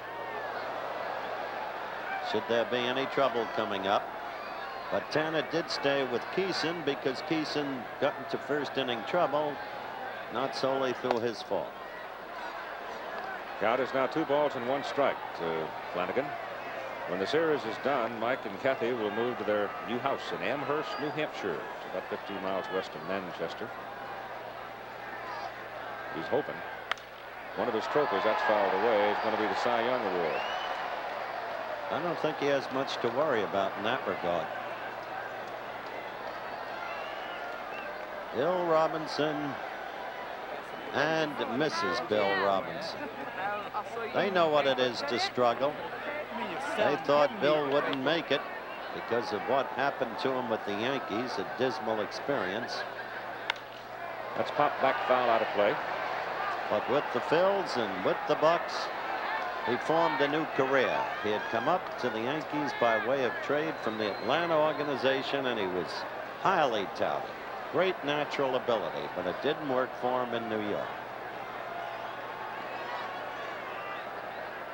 Enrique Romo cranking up in the bullpen for Pittsburgh. He came over from Seattle, and he's performed nobly for them this season.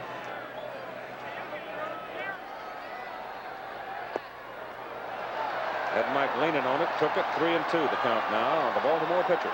Now the reason they have Romo up, the pitcher, is the scheduled second hitter. So Chuck Tanner will go to his bench. They're getting along now. Baltimore at bat, bottom of the 4th inning. Flanagan rolls over the right side, 4th under Stargell's glove, and Flanagan's on. Well, let us see now. Will the pitcher get a hit? Or will the pitcher, first baseman for Pittsburgh, get an error? It looks to me like an error, but we'll see. I got to believe Willie Stargell will like to have those hit to him all day long because I think he'll make the play all day long. But he just didn't get They gave him an error. They give him an error, and that's a good call. 3rd error in the ball game for Pittsburgh. 3rd.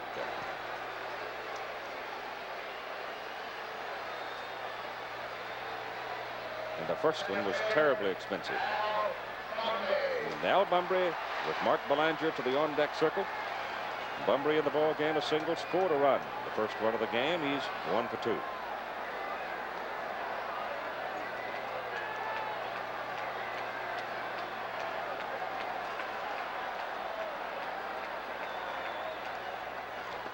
Turns to bunt, takes it, strike.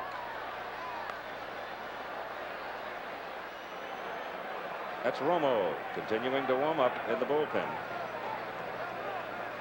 for Pittsburgh.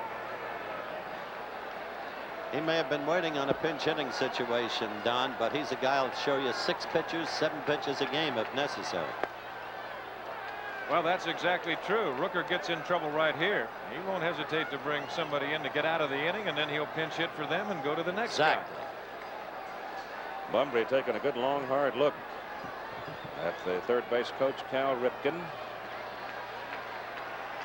He's offered the bunt on 2 occasions. The ball and strike count is 1-1 with the pitcher Flanagan running at first base. Pulls it back and takes it. It's 2-1.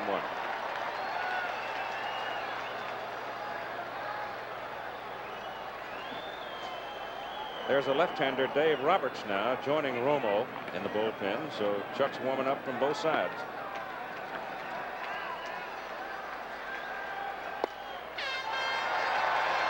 Well, it's 3-1. Well, here's a case right here. When you know the man's going to bunt, he's told everybody in the ballpark he's going to bunt. You may as well let him bunt. I would agree with that. May as well just go ahead and let him bunt. No need being fine with him. And you have the runner at first base for the pitcher. If he gets it down, you might be able to have a play at second base. He finally puts it down. Rooker comes down to get it. Flanagan goes on to second. Garner covers it first. Bunbury's speed makes it close.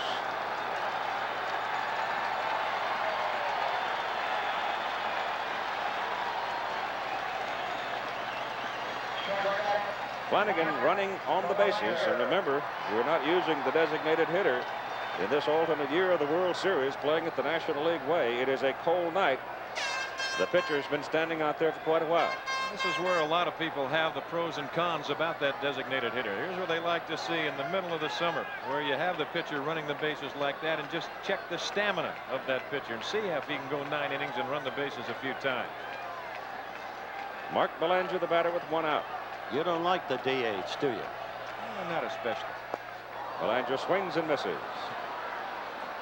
You see, Madlock, the third baseman, of course, Belanger can handle that bat so well, and Madlock knows that through their scouting reports. He's even with a bag, and just off the edge of the grass, he is not going to give Belanger the bunt. He will bunt on you.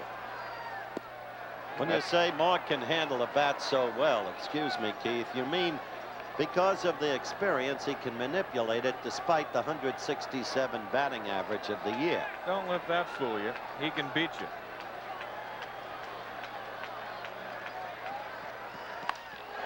With a little looper, a little carry to center field, and Moreno makes the catch. 2 down.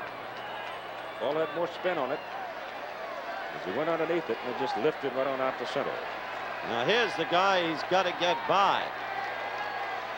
Singleton.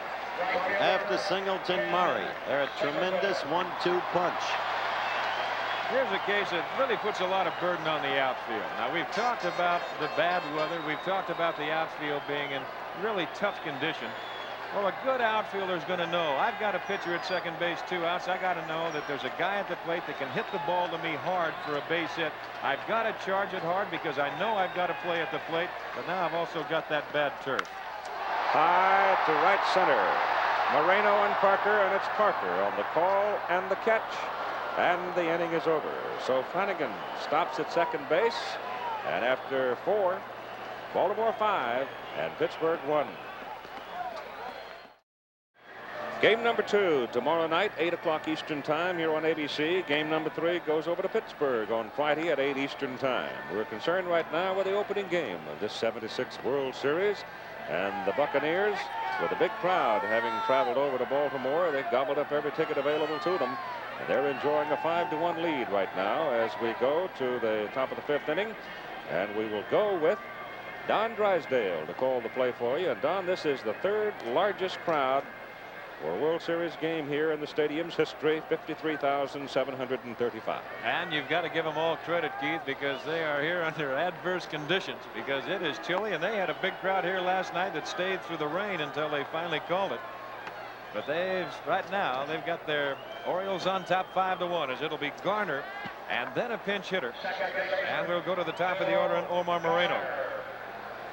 This is the young man who wants to make up, and you see how well he hit in the championship series. He wants to make up for his critical error in the 1st inning.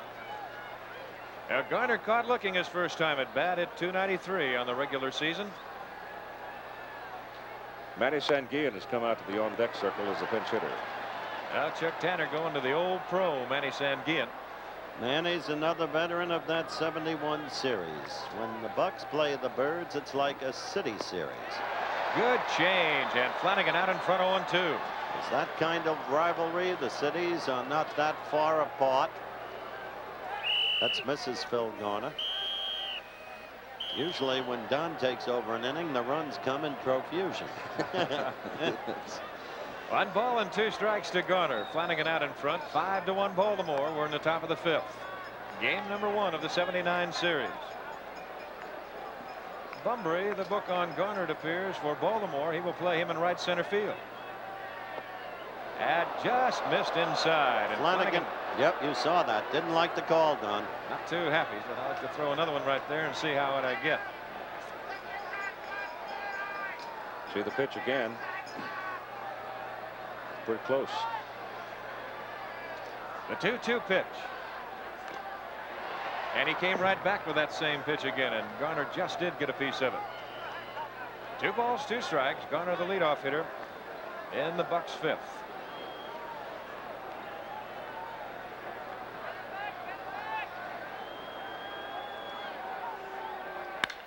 Hit hard and hooking away from Lowenstein. It'll go to the wall. Garner on his way for 2. as Lowenstein will hit the cutoff man Belanger, and Garner leads it off in the Pittsburgh fifth with a double.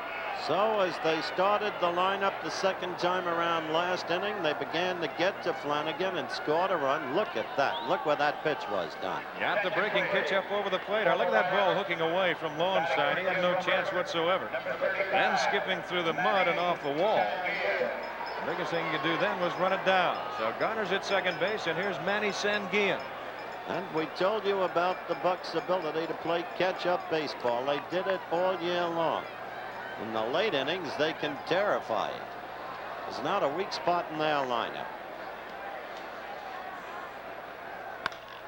That is to Belanger on a couple of hops, as he will throw Sanguillen out. Now Garner has to remain at second base, and we go to the top of the order on Omar Moreno. He is 0 for 2 tonight. He's bounced to second, and he's lined to center. Baltimore has a history of these angular shortstops with a kind of antelope lope. After all, Belanger came after Ron Hansen. Here is Omar Moreno, and there is Mrs. Moreno, trying to get something started with the whistle. Come on, sweetie, you can do it. She knows the folks heard her. Well, he's done it all year. He's had a fine year. 282, 8 home runs, 69 RBIs, 77 stolen bases. And as we've said, he can make this club go. The third baseman, Doug DeCinces, up on the grass. He's going to take away a bunt situation from Moreno if he's going to come that way. DeCinces, after the pitch, he will take a step in and then a step back quickly to third. Belanger in a little bit of an awkward position. Now here's Dempsey. Here's what I mean, where he will take over. He will come in. He will make sure that he has got everything squared away with Flanagan. He wants to make sure he knows exactly what's on your mind. DeCinces will double check with him. Belanger's got to keep Garner close at second base. Billy Smith is back at his second base position, so that means Belanger's got to move over a little bit. Tanner, he'll turn him loose at any time. That's that pitch. Good off-speed breaking pitch. Beautiful. 0-2 to Moreno.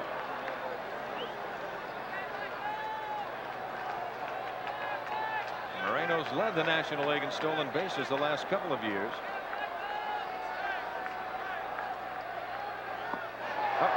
There's a nasty pitch, left-hander to left-hander, as he dropped from the side. Rick took a quick look at Newdecker behind the plate. Found no solace there.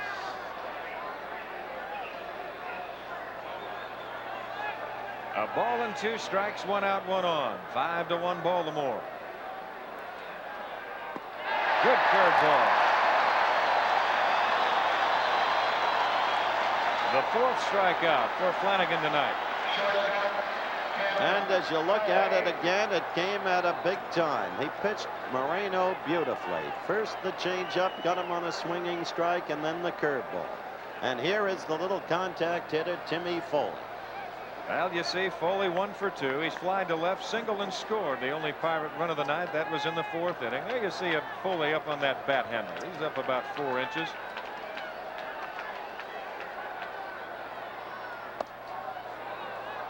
One and 0. This is a feisty kid who's taught himself all the subtle skills of the game. How to advance the runners, how to hit inside out, how to hit and run. He's given a lot of credit to former manager Gene Mauch. 1-1 the count. Mauch told him early in his career, Tim, you're never going to be a star. Forget it. He said at first that discouraged him. Then he came to realize Mauch was exactly right. Mauch's had a great influence upon him. Foul right side. 1-2 the count. Elrod Hendricks with a face warming mask. Ellie will be remembered forever for a brief stint as a pitcher in Toronto a year ago. See, I think he's putting on a little bit with that.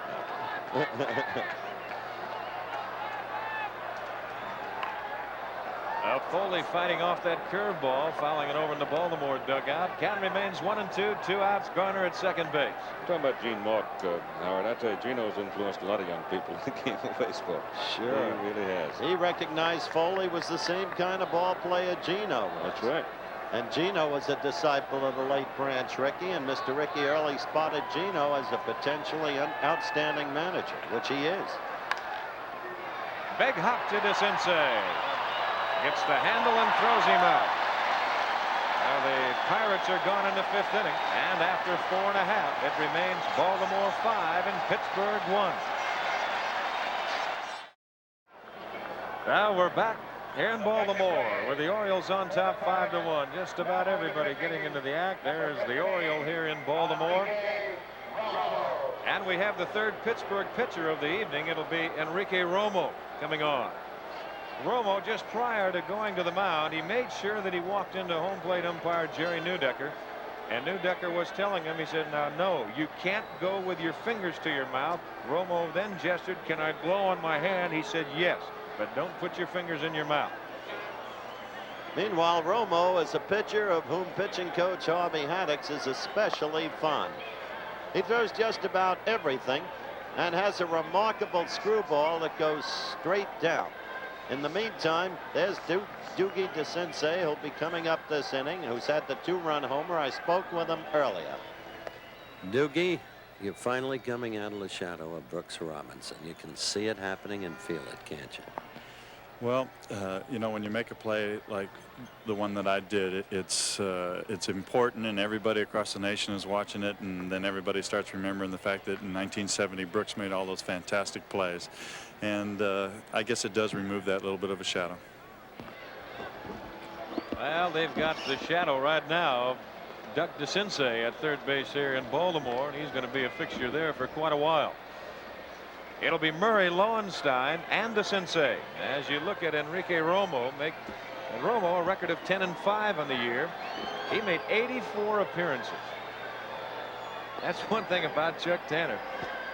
He used that bullpen. You had Romo with 84. You had Tecovey with 94, and Grant Jackson with 72. Romo, he was acquired from the Seattle Mariners with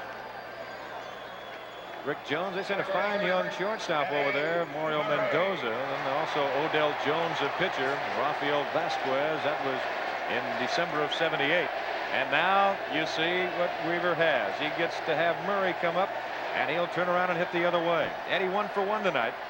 He walked and scored and singled. Well, what you have to look for with Romo is that remarkable screwball that Harvey Haddix loves to talk about. He said, I've never seen one like it anywhere.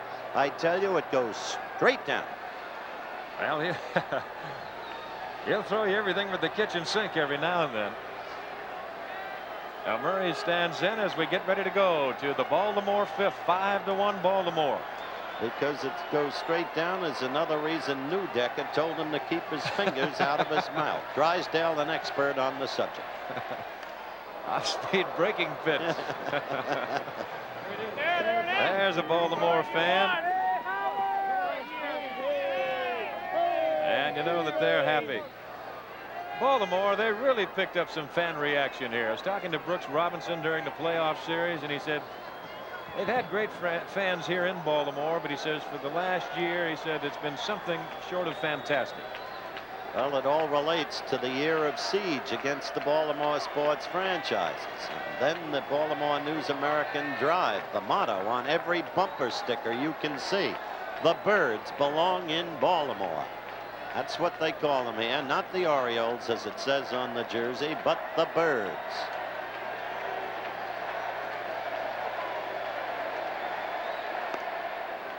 Romo moving him back with that breaking pitch, and that's been their slogan there. The bird will fly. And they're going to have to fly in a hurry after game 2 tomorrow night on to Pittsburgh. No off day. Rain took care of that yesterday. This is maybe one of the few fastballs that you'll see Romo throw. Yeah, but he threw it almost out of the ballpark, too. They're going to let Murray get a hold of it. I looked up this morning, woke up pretty early, and looked out the window, saw that snow coming down. I got up, went out in the hall, and got the paper to make sure I was in Baltimore. I'm not sure it happened overnight. Boy, I tell you, those were big flakes, too. Oh, wow. There it is. There's the Scroogie. Drops a little low on the count 3-1. Who was the best screwball pitcher you ever saw? Well, Ruben Gomez had a pretty good one. Oh, he sure did. How about a fella named Warren Spahn? Oh, he had an excellent one. He is. If that man hadn't been in World War II, he would have had 400 career victories. He misses and Murray walks. Tried to bring that breaking pitch from the outside in. Mike Marshall didn't have a bad one either, Howard, and still does. Now Johnny Lowenstein comes on. He was on the big error by Garner in the first inning. That accounted for a couple of runs. He later came on to score, and he struck out, so he's 0 for 2. But along with that, the 1 RBI.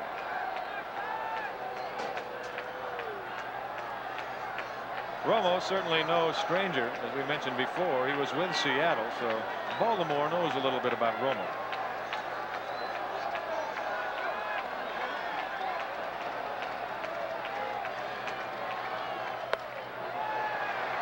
One and 0.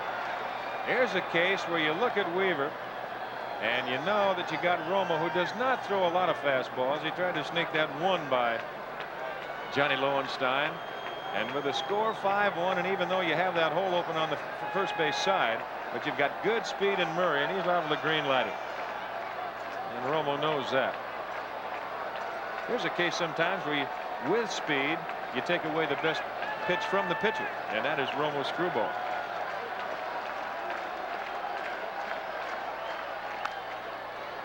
Lowenstein fighting that Scroogie off. The count 1-1.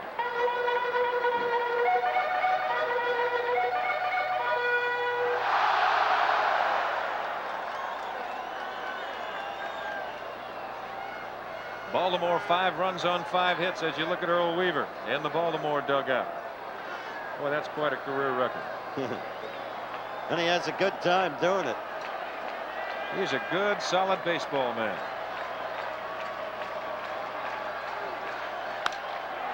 Fly ball center field, Moreno. That is out number 1. Now with 1 out and Murray at first base, that'll bring on Doug DeCinces, who homered his first time at bat, and he walked in the 3rd, so he's 1 for 1 and has a couple of RBIs. Remember what we said early in the telecast about the unexpected ones so often being World Series heroes. Of course, we're only in game 1 and it's very early, but this is the kind of guy who doesn't have the big stats going into the series, who can kill you. And in this first game, he is thus far, apart from possibly Mike Flanagan, the outstanding player with his 2-run home run. We're through 4.5.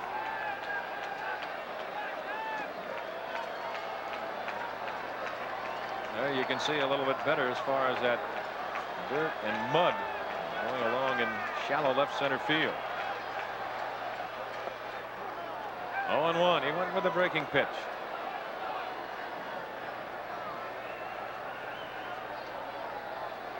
Bottom of the 5th, game 1 of the 1979 World Series, and boy, those 3 errors underneath that E for Pittsburgh have been, well, 2 of them been mighty big.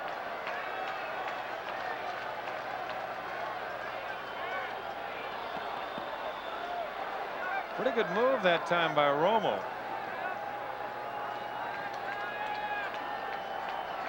All he does is drop that left leg back, and he's got a pretty quick move over there. 1 ball, 1 strike the count.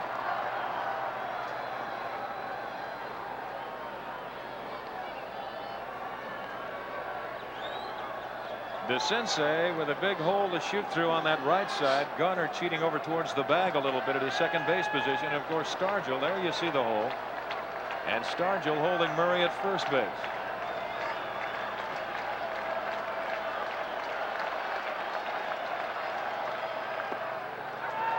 Two balls and a strike. He had him set up with that pitch, didn't he?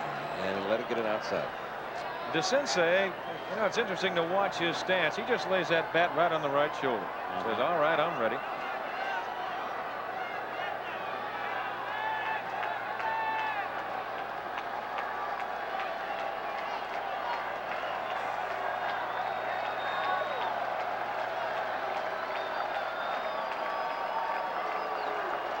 Romo, of course, aware of the speed that Eddie Murray possesses at first base.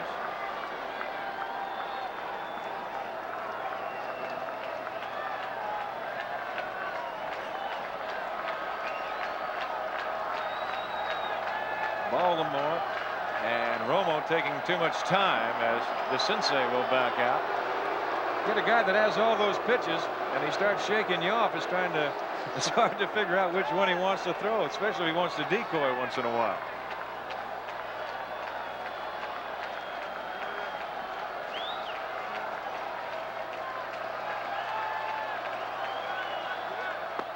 That breaking pitch, and he hung it. DeCinces a little unhappy with himself. Is he a little bit like a younger Louis Tiant? Louis will make you wait. He'll make you wait a little bit. He doesn't have that kind of stair-step stretch coming down where he just kind of bounce like Tiant does. But he'll make you wait a little bit. He is not the fastest worker in baseball. You can say that. 2 balls, 2 strikes.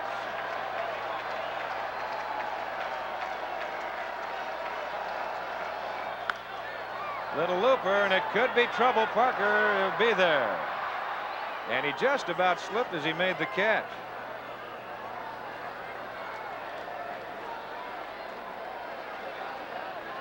Now Murray at first base, 2 outs, and the second baseman Billy Smith comes on. I'd love to have a sound mic on Parker's shoes out there in right field. Yeah, if it was a warmer night, the frogs would be croaking. You know that he's got to be sloshing around. Yeah, but I tell you, the beating this thing has taken. They've had 5 football games here. The weather just hammered 3 it. of them in the rain, Keith. And it's incredible they could even get it in this good of shape. They really have worked their tail off. That is how the Birds picked up a big 5 in the first inning. There goes Murray. There's a strike, and forget about it. Nicosia could not find the handle, and Murray has a stolen base standing up.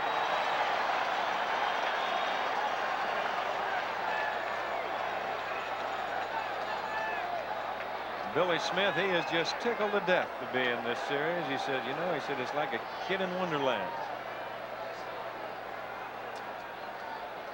I guess that could be true, I guess, for everybody that's been in a World Series a time or two, or even the first time, especially the first time. And especially a young man who really isn't going to be a regular for somebody, but, you know, if fortune has it, now they're going to put him on. So he can one of these days tell his grandchildren they walked me intentionally. And, of course, the reasoning behind that, you've got the right-hand hitter, Rick Dempsey, standing right behind him. Yeah, but Rick is a dangerous hitter despite his low batting stance. This Baltimore team lulls you. They really do, Don. They do. It's a funny club. If you watch them enough during the course of the year, after a while you sit back and say, well, yeah, he says, I know they've won. I know they've won 102 games. Eddie Murray, the reason Garner was over there, just making sure that Murray wasn't going to get too far off the bag. But the thing about Baltimore, they don't have a lot of sensational players. They've got good, steady, everyday players. They play Earl Weaver baseball. They play sound, fundamental baseball. But they've got great pitching. And they just don't beat themselves. And they're a team. And they are a team. And he goes through everybody. Here's Dempsey. He is 0 for 2. Line to short and bounced to second. 0-1 on a breaking pitch. He might like to have that pitch back. That was up a touch. Up a touch. Got a slider over the plate. 0-1.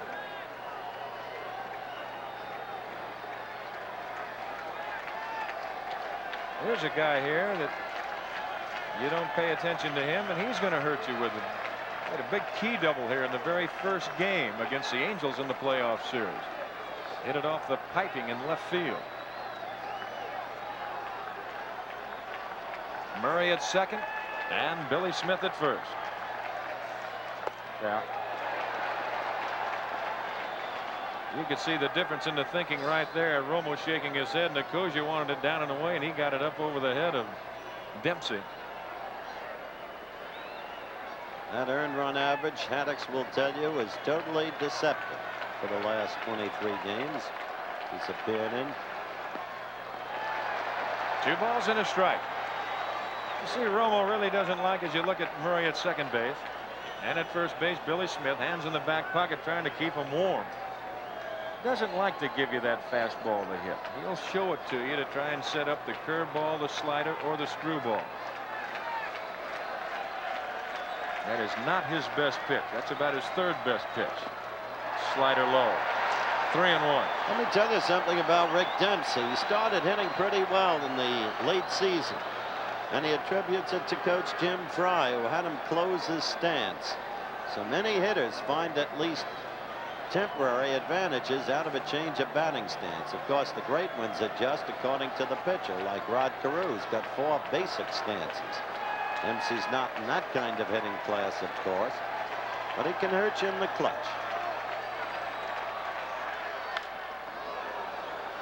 Full count now, 3-2, and with 2 outs, the runners will be going. Murray from second base and Billy Smith from first. It's 5-1 Baltimore. We're in the bottom of the 5th. You see Billy Smith talking with his first base coach, Jimmy Fry. How about Jimmy Fry? One of the rumors, and good Lord, with all the gathering of baseball people this time of the year, there are a million rumors. I don't know if there's any substance to it at all, but a lot of talk that Jim Fry might get the call to go to Kansas City as manager. It's a pretty good ball club to inherit. Runners go. That's loop foul. Well, the count remains full. 3 balls, 2 strikes, 2 outs, 2 on. Beginning with George Brett. Yeah, how'd you like to inherit George Brett? Excuse me, I did a show with him over the weekend at Pepperdine University. He had been out hunting with Whitey Herzog, the deposed manager. He's in great shape, by the way. He said, I came too late, hit 329. He said, I should have hit 350 this year. Runners go again, and he pops him up in shallow left field. There is Robinson, and that is out number 3. Well, Baltimore is gone. They lead it 5-1 through 5, and we'll be back with more baseball after this word from our local stations. Now Mike Flanagan starting inning number 6. And had a chance to talk with Mike a little bit. There's his record about the hitters that really concerned him on the Pittsburgh Pirate Club, and this is what he had to say. Now, you've studied the scouting reports on the Pittsburgh lineup. You find yourself thinking mainly about Parker and Stargell, or do you feel you have a big edge against them because you're a southpaw and you're more concerned about Matlock? Actually, I am more concerned about the right-handed hitters. Left-handers, I usually pitch more or less the same way, but the right-handers, Matlock and Bill Robinson especially, gave me some trouble this spring. So I'm more concerned about the right-hand hitters, and I'll try to pitch my same game against the lefties. Well, so far, he's allowed the Pirates a run on 4 hits. And here in the 6th inning. And so far, this man is 2 for 2, the That's lefty. right. That's right. It'll be Parker, Robinson, and Stargell.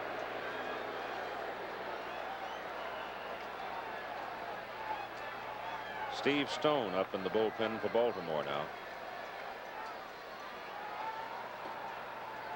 Parker, he doubled his first time at bat and singled his second time at bat.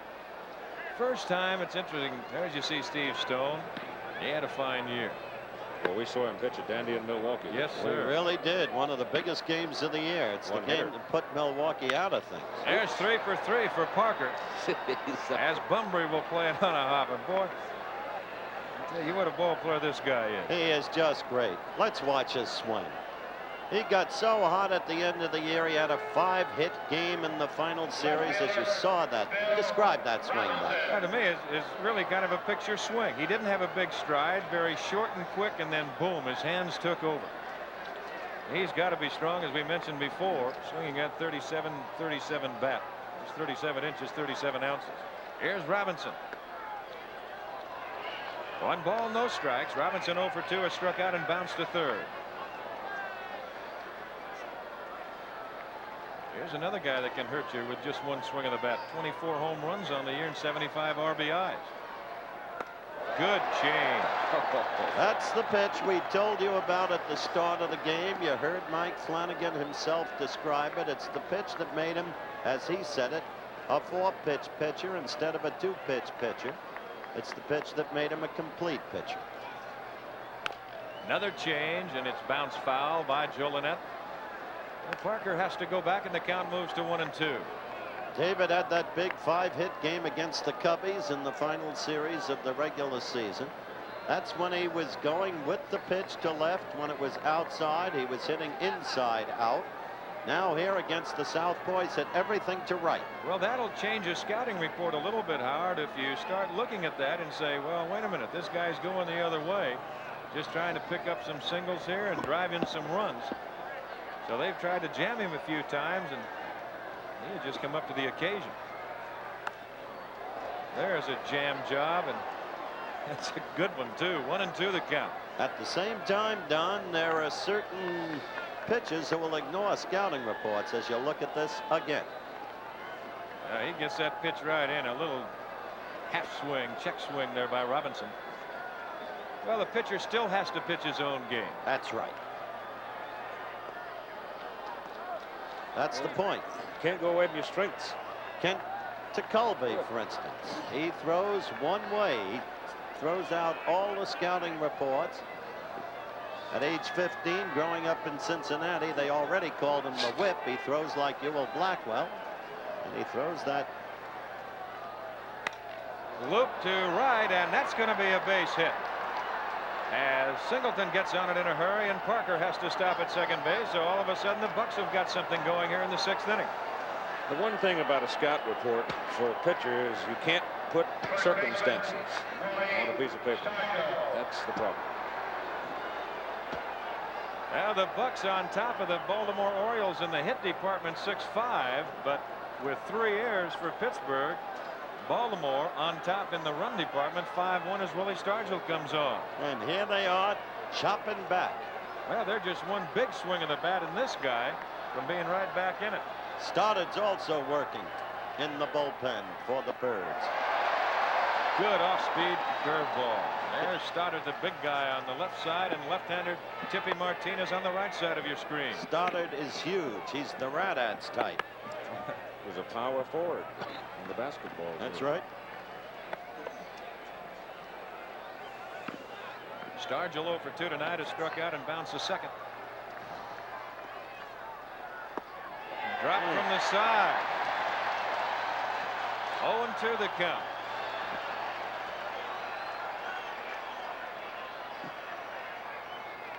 Notice no batting gloves for Stargell.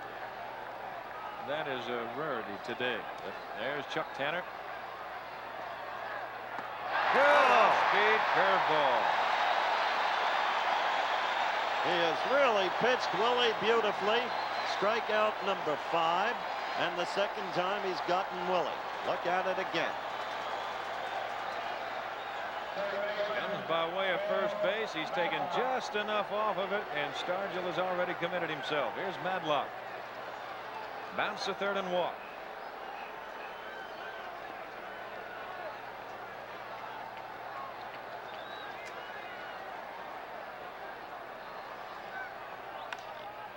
Loop to right center, but Singleton coming on in a hurry and makes the catch. Now Parker has to stay at second base, and Robinson at first base. On that turf, that was not an easy play. No, it wasn't. I'll guarantee you Earl Weaver took a deep gulp down in that dugout. Kenny had to go all out and risk that his spikes would hold. The chief groundskeeper told us the spikes would hold. Dave Parker has had trouble in that area tonight with the spikes. But for Kenny and Frank Robinson right there, motioning to his outfielders where to play.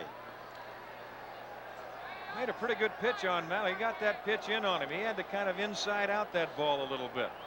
Don Robinson throwing in the bullpen for Pittsburgh. That's a fireballer. Throws bullets. While they have a little chat at the mound, Nicosia will go back and grab the pine tar rag. 2 outs, 2 on, 5-1 Baltimore. We're in the top of the 6th. Robinson's one of those guys. He's got to use his strengths. He's got to pitch his game as you look at him. Same thing as I was saying with Tekulve. The whip-like arm, the buggy whip arm, everything low. He's got good stuff. If he's healthy, that's the key to Robinson this year. Nicosia 0 for 2 tonight. Hit hard and look out, foul.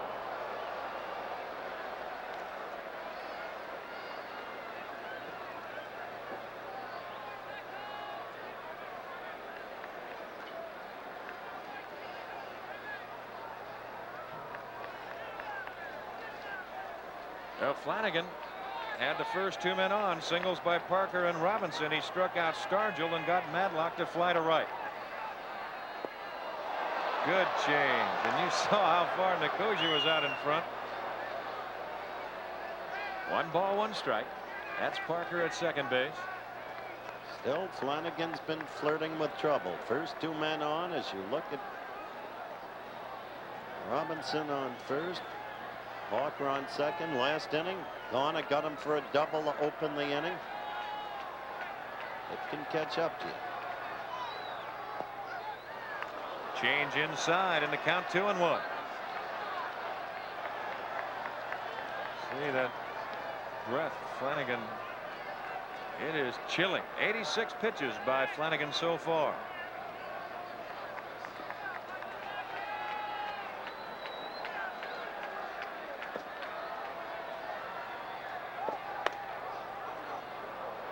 Three and 1.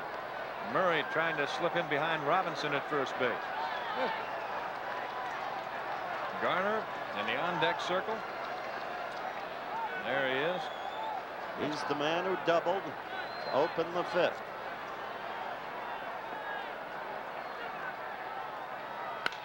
Hit to the hole. DeCinces boots the ball, picks it up, and can't make a play. Parker goes to third. His second base is Robinson, and the Pirates have the bases loaded. Now we'll see how they score that as you take another peek at it. Tough play. The ball really didn't. It hung up in the air for a long time and forced Doug into the position of having to short hop it. But they're going to give him an error. He deserved it. Now that's what you get after they watch you make great plays all the time. That's right. Now's the chance for Garner to really atone for that first inning error that opened the door to DeCinces' 2-run homer. This is the first Baltimore fielding mistake, the one you just saw. And let's see if the Pirates can capitalize. Good fastball for a strike. 89 miles an hour. They clock it. Lee Lacy down in the on-deck circle. And that is a good pinch hitter, the former Dodger.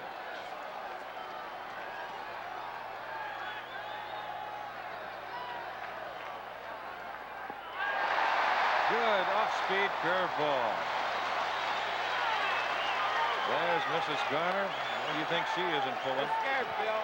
What a beautiful change of speed pitch. Garner closed the regular season with a 14-game hitting streak, and now the fans come alive here in Baltimore. The 2 strikes. They look for the strikeout.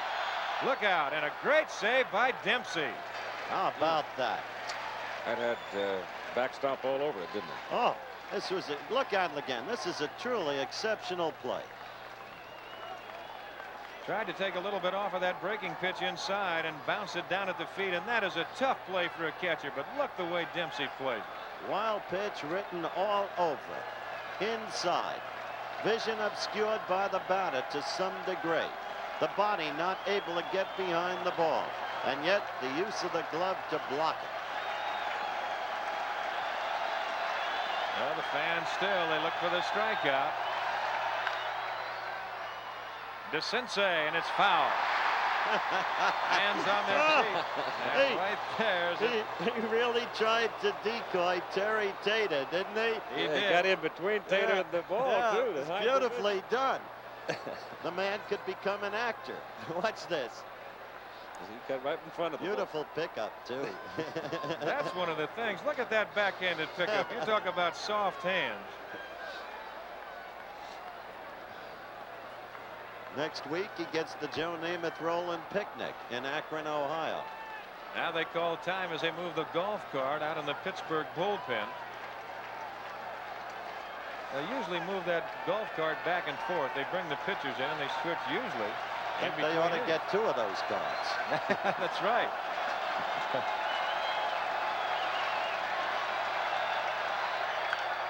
Uh-oh, that's foul, and he hung himself a little off-speed curveball, and Garner was not fooled that much. A ball and 2 strikes with 2 outs, bases loaded, 5-1 Baltimore. Garner is a tough player. There's Parker at third. Robinson at second.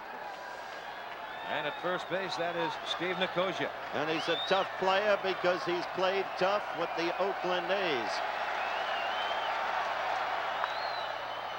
Shake him around in the Baltimore dugout. When they had that great old gang in Oakland. Well, it appeared when they had that great old gang, Howard, that when he took over for Dick Green, that they were going to stay with that great old gang. But by the way, there's another of those unsung World Series heroes, Dick Green. That's right. A ball, 2 strikes. How do you like that figure? That's the one we mentioned earlier. Hit hard, base hit left field. Here comes Parker.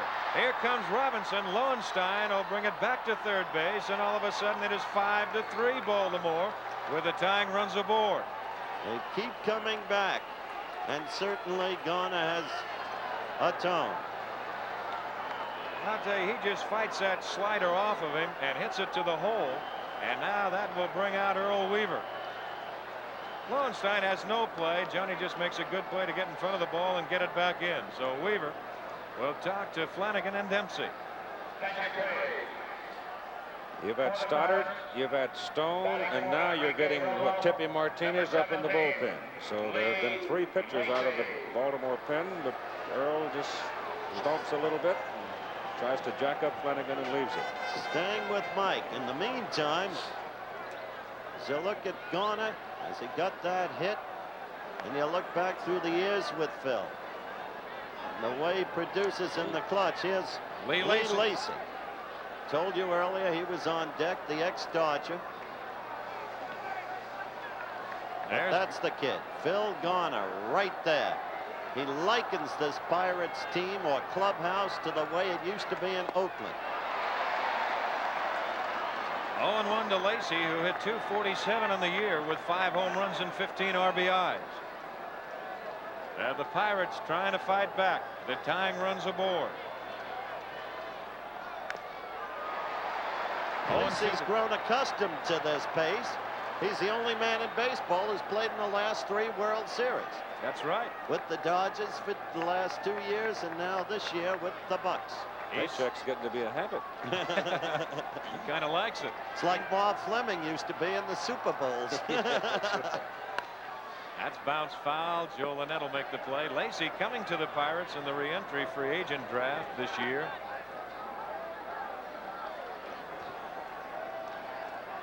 Fleming used to have an answering service. Left a message at his home. Have gone to play for the season. Reach me after the Super Bowl. No balls, 2 strikes to Lee Lacy. 2 outs, 2 on. 5-3 Baltimore. We're in the top of the 6th.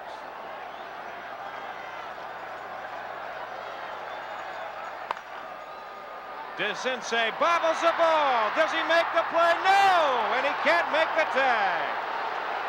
So 2 errors by Doug DeCinces here in the 6th inning has given the Pirates the life. And how quickly the shifting tides of fortune can change. There you look at it again, and the ball, actually the ball, Doug let the ball play him. The ball came up on him, then he misses the tag. And then Nicosia just about slides by the bag, and he almost gets him coming back as you take another peek at it. Talk about the brilliance of his defensive play. You give him the edge over Matlock in fielding for that brilliance. You talk with him about his great play to save the series against the Angels. And just then, he comes up with 2 errors that have led to the Bucks' 2 runs thus far in this inning. There's Moreno with the bases loaded. Good fastball, and he had something on that on pitch number 100. There's Omar's wife again. Come on, sweetie. He's rooting too. Guess what? He's going to get called the rest of his career. Pops him up. Bunbury right there. And that is out number 3. So the Bucks are gone, but they pick up a couple of runs. And after 5.5, it is 5-3 Baltimore. That's Phil Garner. I talked about the Oakland clubhouse, the Pittsburgh clubhouse. He's been in both. I talked with him about that. Would you contrast for me the atmosphere in the Oakland clubhouse when they were in their heyday with the atmosphere in this current Bucks clubhouse? A lot of similarities. Of course, there's the same free-spirited atmosphere. There's a lot of jovial kidding, a lot of jiving back and forth, a lot of games being played against ball players. I think there's a certain amount of camaraderie that we have among our teammates here that we certainly had in Oakland. But I think the big thing, the two big things are, we had a great leader in Oakland in Sal Bando. We have a great leader in this clubhouse in Will Stargell. But another great similarity between the two clubs is that although we kid around in the clubhouse a lot and sometimes we get angry at each other, but once we put that uniform on, we're strictly professional. We have one thing in mind, and that's to go out and win a ball game. Now the words of Phil Garner.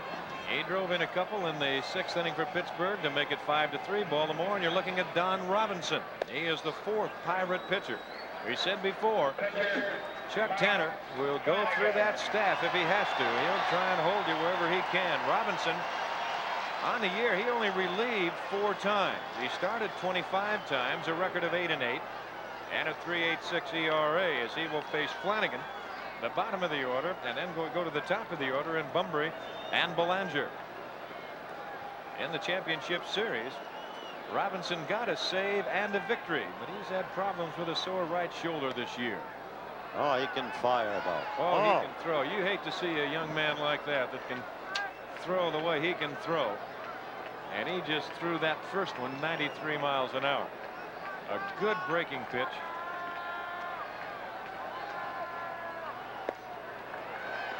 Two and 0.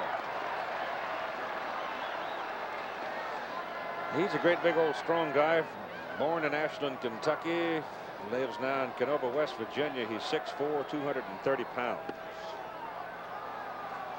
2 balls and a strike the count. He's only 22. He can turn it loose.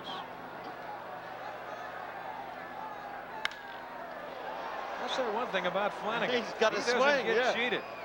For a guy who hasn't hit in how many years? Oh, I don't know, but you know, that was one of the things they talked about, Mike Flanagan. You two guys brought it up a little bit earlier, that he can swing the bat a little bit. He hasn't actually hit for himself since 1975, and I guess that was down at Rochester.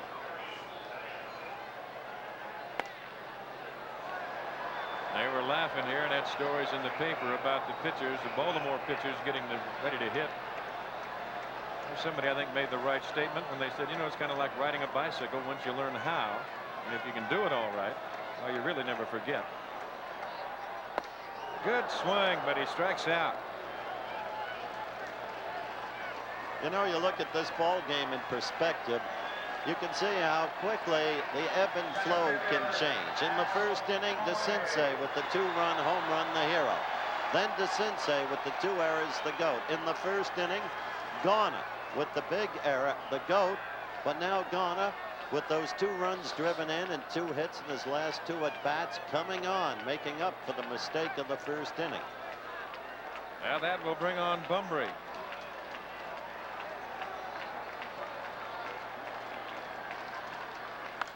Foul away. Well, this program is being brought to you as an exclusive presentation of ABC Sports. Now let's pause 5 seconds to allow our local stations to identify themselves.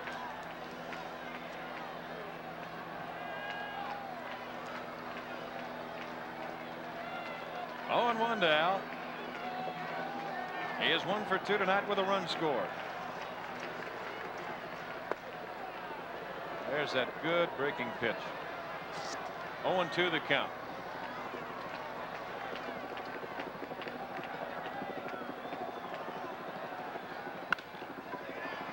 To Foley, he's got to go, and they get him. 2 gone. And this telecast is presented by authority of Major League Baseball and is intended solely for the private non-commercial use of our audience. Any publication, reproduction, retransmission, or the use of the pictures, descriptions, and accounts of this game without the express written consent of Major League Baseball is prohibited. I'm glad you finally got to read that. He's been waiting all season. The big thrill. There's 2 gone, and here's Mark Belanger. Meanwhile, Look out. as usual, the Twin D got us some runs. Yep. We've got a tough, tight ball game now. And a typical Pittsburgh ball game. Coming back, and the relievers holding on. A ball and a strike to Belanger. He's 0 for 2, but he walked in the first and scored a run. That was an unearned run. The Birds have not had a hit for 3 2/3 innings. That again is a little bit of a trait of Baltimore. Sometimes they'll sneak up on you in a hurry. Then all of a sudden they'll throw some leather and good pitching at you. And most of the time that will be enough. But you're in the World Series now. You're playing the best of the other league. And yet, in perfect truth, errors have led to all of the scores. 3 errors for the Bucks, 2 for the Birds. A ball and 2 strikes to Belanger. Oh, just missed.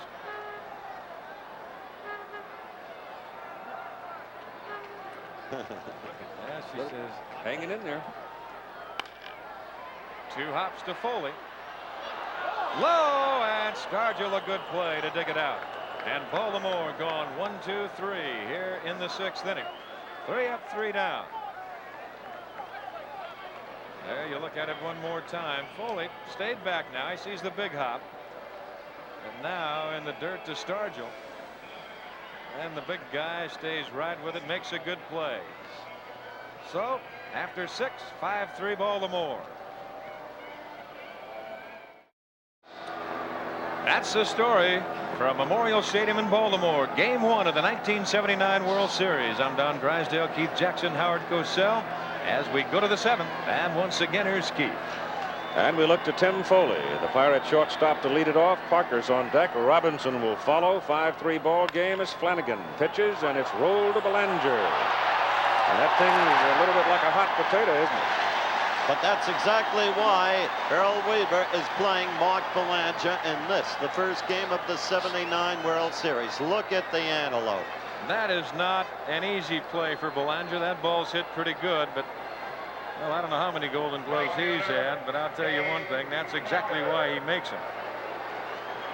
Look a little bit like Mr. Marty Mary. A little bit. Dave Parker 3 for 3. Double, single, scored a run.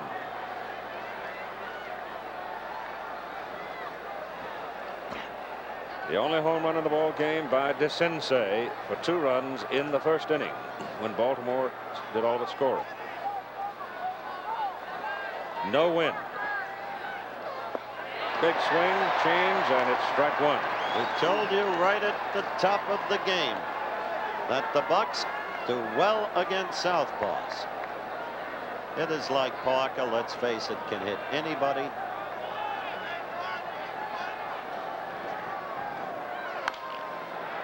Tap toward DeCinces. Doug comes and throws and gets him. 2 down. Well, there's the first time that Flanagan tonight has gone to the off-speed pitches to Parker. Right. The other 3 times he went to the hard stuff, and he said, well, Mr. Dave, you made a believer out of me.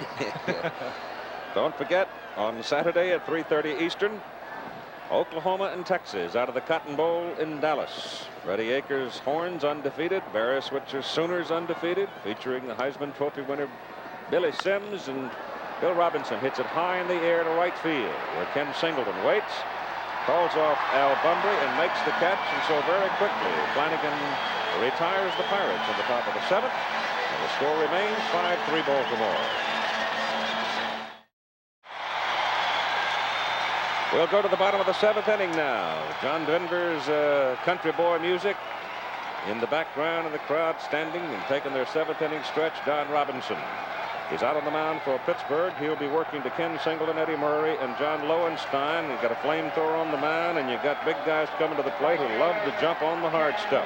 Robinson pitched 2 innings of the National League Championship Series. He got a save and a victory, but he still has a bit of a problem with a sore right shoulder. Doesn't bother him going an inning or 2, but get beyond that sometimes, and it grabs him. And he's had a whole bunch of x-rays already on that shoulder, trying to figure out exactly what. More than 30. More than 30. If he's going to have trouble, it would seem to be against Singleton and Murray and Lowenstein. Singleton goes back over to the other side of the plate, being a switch hitter, and he takes strike 1, and Robinson certainly not backing down. He came right at him with a bullet. Pulls a string on 1 and misses, and it's 1-1.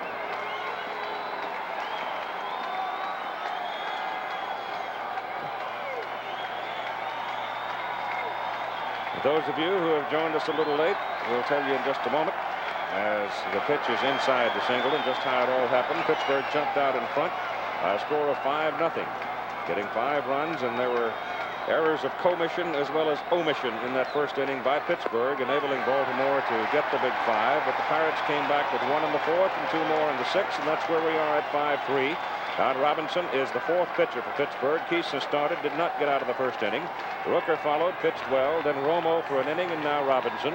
And the count is 3-1 to Ken Singleton. The temperature is in the 30s, and it's fouled away. Of course, the weather is one of 5 or 6 things that mankind can't do much about. Welcome to the Winter Olympics.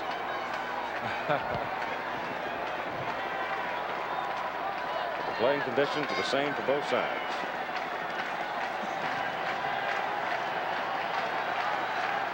Three-two pitch. Ball 4. Now the Bird fans come alive. They know there's a flamethrower out there. They know Murray's a fastball hitter. Remember, he's had 25 home runs, 99 runs batted in.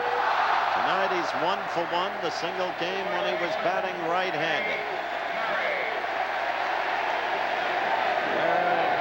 Sign, the mood of the fans, all speaking for themselves. Again, for those of you who might have joined us late, Louis Kuhn decided at 5:24 after traversing the field with the head groundskeeper that this game could be played. The field looks at points choppy, but everyone was assured that the risk of injury was minimal, if at all. Murray stands in, also switching around. Something comes. I don't know whether that was a sponge or part of the sponge of Nicosia just popped out to the right side. I was looking for Singleton to go to second base. I was too. I thought it was a ball. That's how hard Robinson throws. He's exploding the glove. He just knocked the padding right out of his glove. Murray's the kind of hitter who can send Singleton home in a hurry, especially against this kind of pitcher. Yeah. They give Eddie left center in the outfield defense.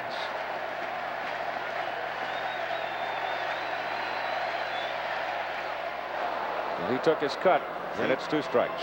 He got it by him. Well, I'll guarantee you, if Nicosia was sitting back thinking about a little catnap with that foul tip that got him right dead center of the mask. Yes, he's back in the ballgame now. He's back in the ballgame, right. Notice the paraphernalia he's wearing, a la Steve Yeager.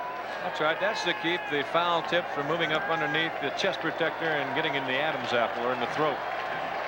Lordy, how would you like to have that happen on a night like this? Don't even think about it. Oh, a foul tip on a night like this. 2 strike, and Murray, feeling that Robinson had taken too long, steps out on him. There you see the way that he will hold the ball. He throws up over the top, and he'll hold it across that seam right there, and he gets it up, and that ball's going to ride on you. It'll take off. Punch foul, left side, going to the crowd. They came out tonight. The umpires this afternoon were early. They knew the inclement conditions might require a large number of baseballs. They rubbed 10 dozen. You might add, too, as we had that shot of Robinson You hold that ball behind you where that first base coach can take a look at you. If you should change on different pitches, you better change in your glove. Otherwise, they will pick it up. 2-strike pitch to Murray with Singleton on first base, and it's just outside.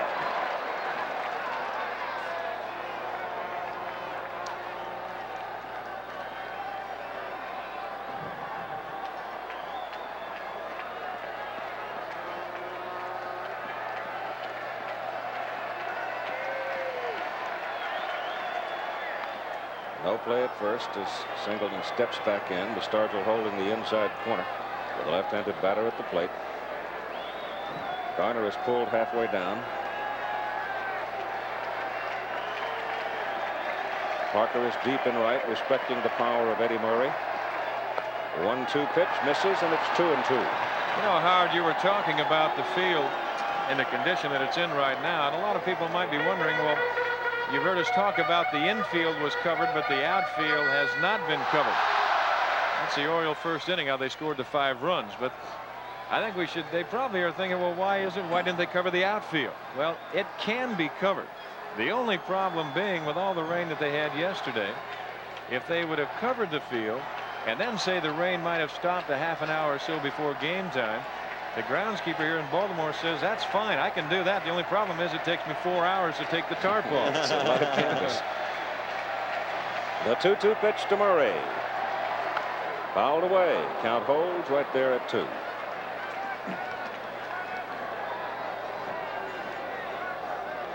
That's Kenny Singleton going back to first base. When they go over to Pittsburgh, they go onto the rug. That will make a difference. Well, that's also, as much as you talk about the artificial surface, that is one thing that is a help when you have that kind of weather that they had yesterday. Of course, that chant in the background is Eddie, Eddie. Fly ball to center field. Marino loops around and settles, makes the catch. 1 out. Singleton goes back to first base. He changed up on that. That was not the fireball. It's a good pitch. Darn good pitch.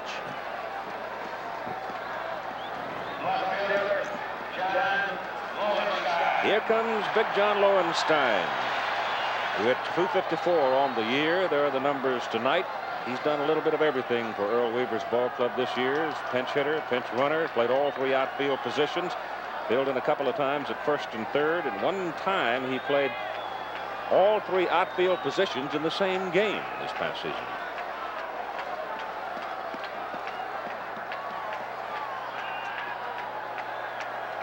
You got 1 out and Singleton on first, and Robinson's fastball finds the target for strike 1. 94 miles an hour. Ooh. I was going to say he had something on that pitch. What would you feel like, Don, if you stuck one of those in on the handle? In this cold? Right there out on the end of the You'd bat. have some harmony in your body, wouldn't you? Whew. That's outside. Just take off the batting glove and just check all fingernails. That's all. You go stick it in a bucket of hot water. That's the fastest ball thrown tonight. That one 96 miles per hour. It's great to be 22. That's right. That's a close pitch, but it missed.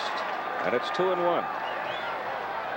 About the only thing you could think about Don Robinson as far as velocity is concerned, comparing him with these Baltimore boys, just watching him and trying to compare him with somebody in the American League, you'd have to think fastball or velocity wise is Nolan Ryan or Jim Curran.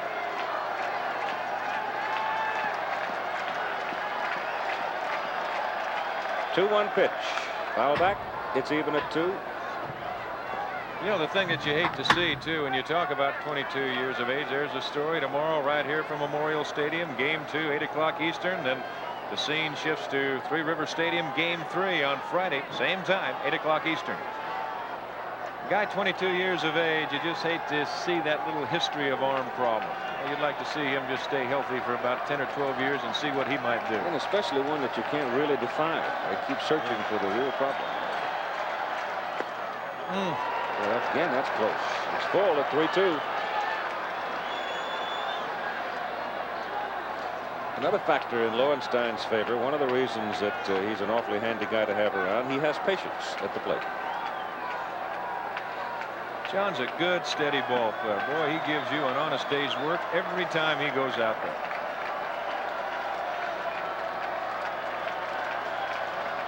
There goes Singleton. The pitch is hit high in the air to the left side. And Bill Robinson, the left fielder, makes the catch. You've got 2 out. Here comes DeCinces now. Watching Lowenstein run off the field, he's limping a little bit, Keith. I just wonder whether he might have pulled something out there in that outfield. Now, he might not go out for the next inning with, now that he's flied out. They might send Renicky out there. Well, one thing is sure, the groundskeeper's not going to get hurt. No.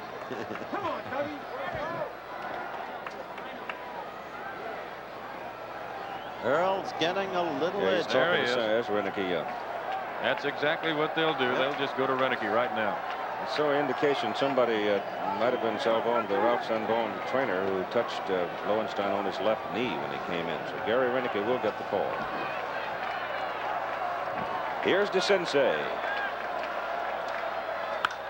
He hits the ball hard to right center field. Parker, with his dashing speed and his long arms, runs it down on one of the best plays of the night. And so, great catch by Parker. The Orioles are turned away. And we have played 7 innings of baseball, with Baltimore leading by a score of 5-3. As we watch Parker run it down, he just literally outran the baseball. You see him splashing through that puddle? That's it. So there we are, and back with more baseball after this word from our local stations. John Lowenstein is in the dugout now. He's out of the ball game, showing some signs of a sore left leg. Replacing him in left field, Gary Renicky, who is a fine defensive ball player. And speaking of defense, that play, that inning-ending play by Parker, was exactly why we had to give him the edge over Singleton. He saved a run with the play. He has marvelous foot speed, especially for so big a man. As we said, he can do so many things. A superb athlete. Willie Stargell leads off, and Willie Stargell has had his troubles with the lefty Mike Flanagan in the ball game. Struck him out in the second inning, got him on a roller to second base. Though Willie did deliver a run batted in on that roller. He struck him out again swinging in the 6th inning. He's been showing him that changeup, and Willie has not handled it. He comes back with that breaking thing that just drops out of sight, and now he's out in front, 2 strikes. Willie came into this game troubled. He sent word up to me after I'd gotten to the booth that his room was burglarized last night. It's foul. He was robbed of $2,000 and a lot of stereo equipment. And you hate to see that happen to anybody, let alone a man so fine as this. Wire service story just confirmed the information that Willie had sent up to me earlier. Joe Safety came up earlier and confirmed it as well. Don Stanhouse now cranking up in the bullpen for Baltimore. He's going to be a free agent, I guess. He's also a free spirit. He is. Over in the Pittsburgh bullpen now, you have the left-hander Grant Jackson. Jackson, incidentally, was a pitcher for Baltimore back in the 1971 World Series. A 1-ball and 2-strike count on Willie Stargell. Now you saw the catcher Dempsey. He wanted the breaking pitch, but just before the pitch was thrown, you could see him stick his arm out to the side and say, come out here with it, don't come over the top. Now he wants him over the top. Hit high, hard, and deep, and so long. It's a 5-4 ball game. You can get Stargell for a while, but sooner or later. Right now, this game is clearly in the pattern of the Pittsburgh team during the whole second half of the season. Tanner using relief pitcher on relief pitcher.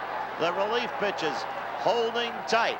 They've gone 5 1/3 innings now. As you look at this again, without allowing a hit to the Birds, and then pecking away, getting the key hits, given the opportunity. Gone is 2-run blow, and now Stargell. So we've got a 1-run ball game. Ray Miller is at the pitching mound. The pitching coach of Baltimore, has gone to have a conference with his left-hander.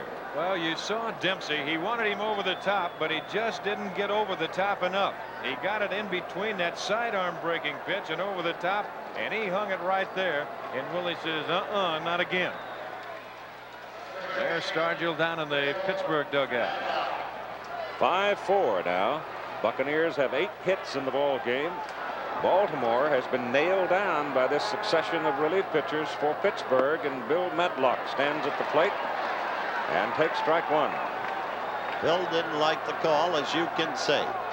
Now, out of the Parker Stargell duo against the southpaw, the winningest pitcher in the big leagues. 4 hits, 3 for Dave Parker, and the big home run just now by Willie Stargell. Well, you can see that Madlock's a little hot, and he's talking with a man that will give it right back to him. I'll guarantee you that. Jerry Neudecker. He will not take too much.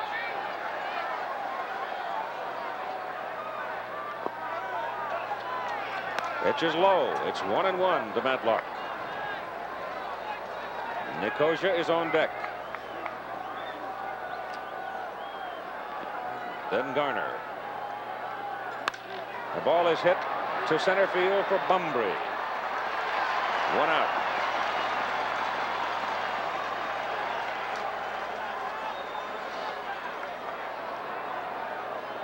Now the Pirate catcher Nicosia comes up. He's been on base twice with a double and a single, and was caught looking by Flanagan back in the 3rd.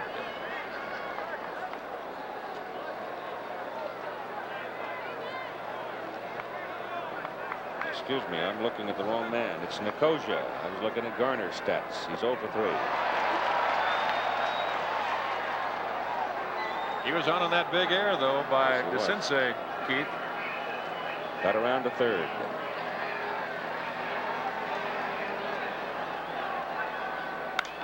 That ball is fouled off on the right side and drops into the crowd.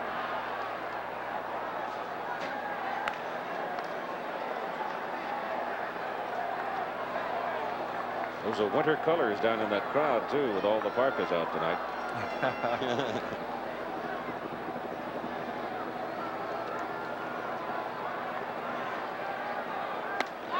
Oh, he really had Nicosia fishing. So Steve strikes out on a bad pitch, and you've got 2 down. Well, he gets the changeup. He doesn't get it the height that I don't think he wants it, but he has enough off of it outside. And Nicosia, he just can't lay off. And here's the little pepper pot with the 2 runs batted in the 6th inning. In the clutch after DeCinces had opened the door with a big error.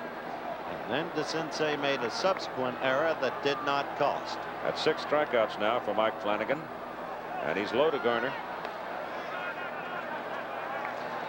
It'll be Bert Blyleven for Pittsburgh tomorrow against Jim Palmer. Not the usual season for Palmer. 1 ball and 1 strike now. Lowenstein's problem, sore ankle. Banged it up back on August 9, and he hobbled a bit with it, and it took him out of the ball game. Garner swings and misses. Another excellent change. And I would guess that sore ankle by Lowen. I just think that wet turf might have just aggravated. Must have aggravated it. That's all it was. Night like this brings out and makes those little aches big aches sometimes too. DeCinces at 3rd, lost it in the lights. You could see that.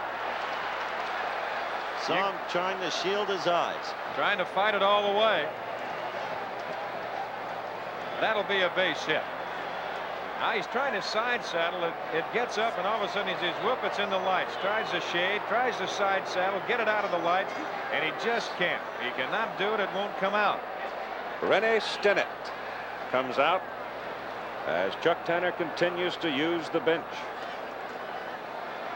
There's another look at it, and that's tough. That ball gets in the lights, and it won't come out. You try and move to this side. You have time, move to the other side. And at times when it just doesn't come out, that's exactly what happens. Doogie feels a little bit snake bit with what's happened to him in the later innings.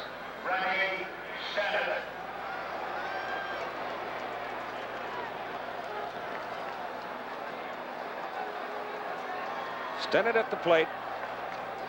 He can do a lot of things for you, including play pretty solid second base for you. That was his position. With Garner there, no way. on a regular basis. A 5-4 ball game here in the top of the 8th inning, and Stennett punches it down into the right field side. It's going to drop in there for a base hit. It drops softly, enabling Garner to make the turn and go to third. And with 2 outs, you have runners at the corner. Now you wonder how long Earl Weaver is going to go with this. A 1-run ball game, and the Pirates insistently chopping away at that once big lead. Well, he kind of inside outs the Did you ball see that? just a little Beautiful. bit. And he just drops it down in the corner. And of course, Garner with 2 outs, he's going to be going all the way. He makes it to third easily. They know the arm of Singleton, who got on the ball fairly quickly. And Stennett was not going to be the 3rd out going to second base.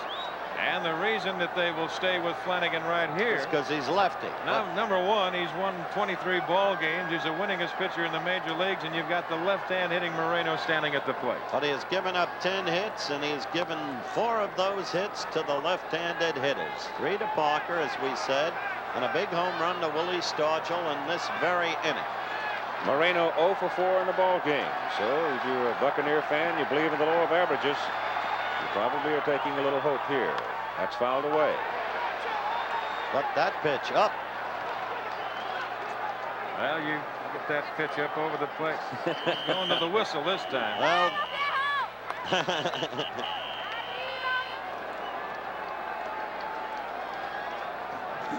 she's been whistling all night. Such faith, I suppose, should be rewarded. The big left-hander out there's got something to say about it. He's in front. He comes outside. The ball again blocked by Dempsey, and it's 1-1. Garner at third base, representing the tying run in a 5-4 ball game. And Rennie Stennett at first base. Again in the pattern of this ball game, seizing upon opportunity. That's what the Bucks are trying to do right here because of the ball lost in the lights by Doug DeCinces. Punch foul back in the crowd. That's 125 pitches now for Mike Flanagan. It's a night's work.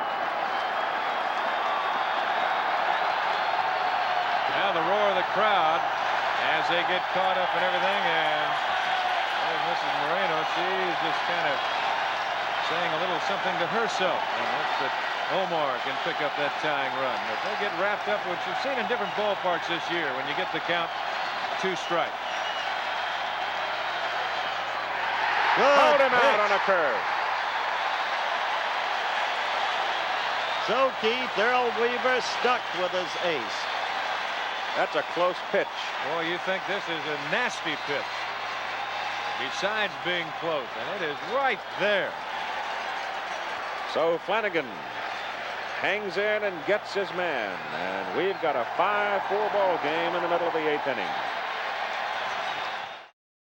Speaking of baseball fever, here's a sample of what it's like in Baltimore in 1979 with Wild Bill Higgy leading the crowd.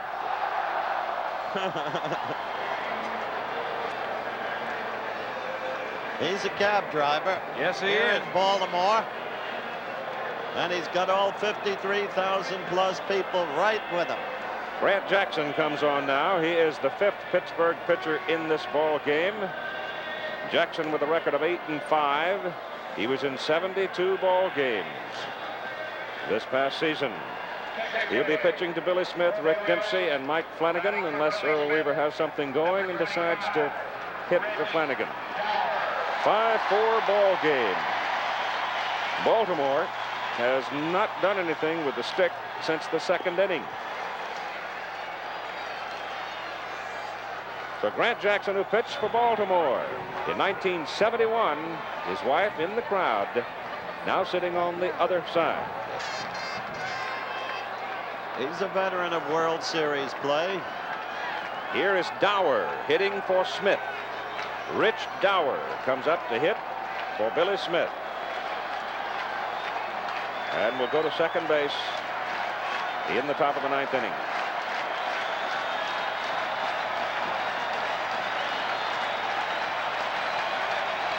Grant Jackson, the veteran left-hander, to the right-hander Dower, and he's low for ball 1.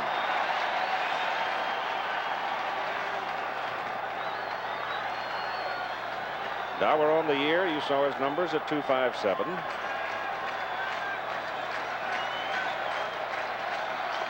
And there's a strike. There's the story on the Pittsburgh relief corps tonight, and it's quite remarkable. Well, it really tells the story of the Pittsburgh team the entire second half of the season. How that bullpen core held together. And that pitch is low. You know, it's amazing that how Grant Jackson just keeps on going. He's been blessed with a great arm. He's been in 72 ball games prior to tonight, and he's still going strong. That's fouled out of play. First came up, these are the Philadelphia Phillies. That's right. He's kind of a, I've often said he's kind of a left-handed Brooks Lawrence. Even to a degree looks like him. You remember? Yes, the I sure bull-necked pitcher with the Reds and Cardinals back in the late 50s.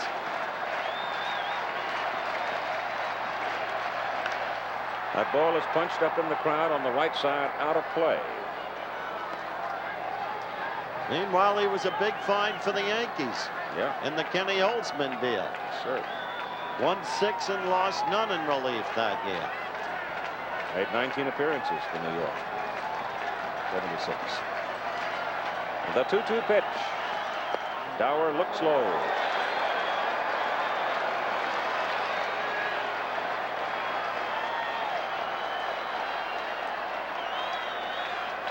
(5-4). Baltimore at bat in the bottom of the 8th inning. And it's shot up the middle by Dower. Base hit. He is becoming a very tough out. You're right. He is a typical Baltimore ball player. The kind of guy gets no ink. Look for this pitch here. Yep, reached for it. Shot it into center. But he's gotten a lot of big hits this year. And he's solid in the field. He's matured into a ball player. And just one more of the students and pupils out of USC and Rod Dato's crew. That's right. Kent to Colby. The whip. Look at that delivery. I'm telling you, if you've met him on the street or in the store, you'd never in the world think he was a professional baseball player. Nope, you'd figure he was teaching philosophy at Stanford. Another thing right now, Chuck Tanner says, we've only got one more whack at them, boys, and we're just down a run. We can't let them go out any further. Jackson now will pitch to Rick Dempsey. Dempsey hitless. Fouls it back. Comes back to the screen. It's not padded back there, and his microphone hanging down there. That's why it sounds like it hit in the bottom of the barrel. Booming back. To Colby, when you look at him, and you talked about, I've heard people say that they just don't believe that he has any muscles. Sometimes you look at the games that he's been in. He's been in 94. And sometimes you wonder, boy, he has really been some workhorse with his Pirate staff. Probably doesn't have any muscles. That's why he hasn't had a sore arm or anything. He does a job. The Baltimore bullpen is quiet. Mike Flanagan has come to the on-deck circle, so Earl Weaver is going to go with him in the top of the 9th inning, and Grant Jackson is outside to make the count. 1 ball and 1 strike to Dempsey.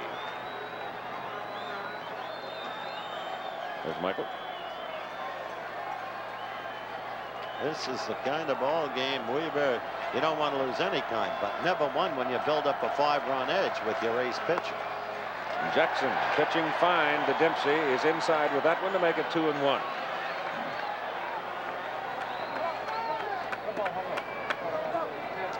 Cocky badger, Mike called him, but right now a little bit troubled. Well, right now he's just saying, let me get one more. Normally in a situation like this where you'd have a designated hitter, well, you'd probably see Dempsey bunting because the pitcher would not be hitting that. It's true. Excellent point. Pops him up. Moreno, with his great speed, comes gliding in to make the catch. 1 out. But that's the way it is this year with no DH in effect in this series. Next year they go back to the DH in effect, alternating years. That's exactly. The odd years, like now, they have no DH. The even years, they go to the designated hitter. And look at Flanagan. He gets a standing ovation. crowd of more than 53,000 up. You might see Flanagan bunt. Right. This year, in a ballpark estimate, the winning team will probably get about $30,000 per person. The losing team probably about $25,000 per person. Madlock certainly thinks he's going to bunt. He's going to Shake hands with him. And he did offer the bunt. Well, Earl Weaver right here, he's just going to gamble left-hander to left-hander. He's going to gamble Bunbury against Jackson. That's all, if Flanagan can move his man. So I'll take that gamble with 2 outs. Look out. And that one got a piece, bit Steve Nicosia. Hit him hard. Dower was all the way around to third. He thought that might have been a wild pitch, but it just got a piece of the bat as Flanagan tried to move back out of the way. There it is. Boy, you think that doesn't hurt on a night like tonight. You know, I was wondering about this field, guys. I just, you know, we're not going to get any help because it's going to freeze tonight or whatever. So this field is not going to dry out overnight. Not much. Just have to hope for some sunshine tomorrow. We may get a monsoon. There's a strike. What was it Edward Bennett Williams said last night? They asked him how he felt about the postponement, and Ed said, Bowie Kuhn is a man of courage, a man of steel, who would call off a game in the face of a monsoon. 1-2 pitch to Flanagan. He's gone. Strikes out. Big out. That is a big out.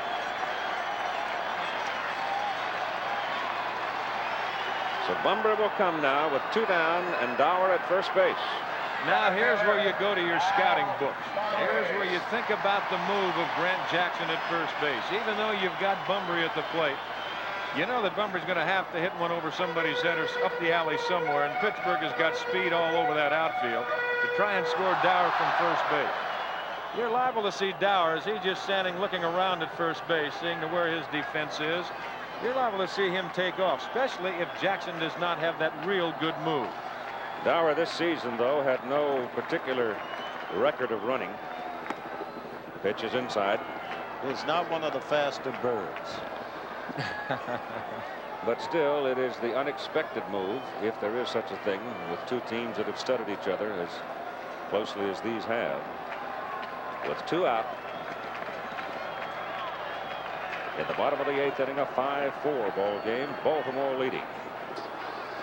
Dower's single broke the string of shutout innings by Pittsburgh relief pitching. They had blanked them since the 2nd inning.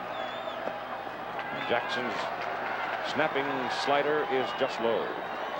Dower's taking a pretty safe lead at first base, and you've got a pretty good hole on that right side to hit through, with Garner cheating a little bit over towards the bag at second base and Stargell holding Dower at first. There's that hole.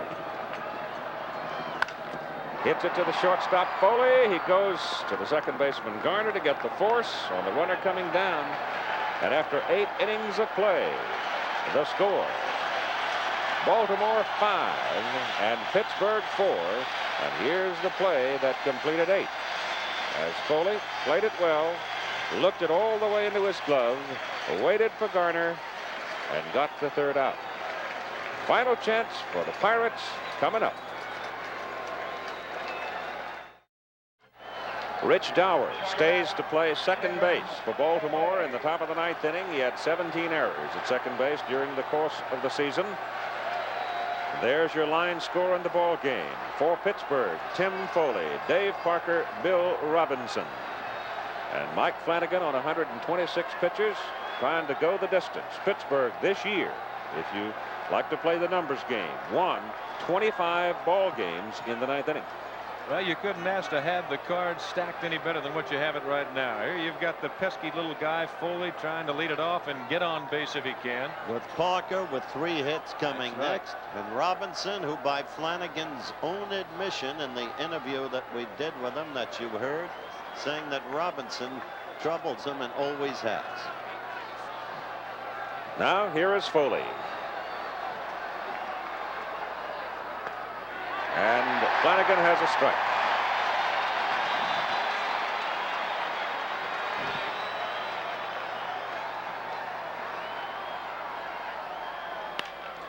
On the ground to the shortstop, Belanger. High throw, but Murray flags it down for out number 1. Looked like that ball was going to sail for a second. Did at the start. This turned out to be a tight, tough ball game where it started out with the appearance of a rout. Excuse me, because of the 5 Baltimore runs in the first inning.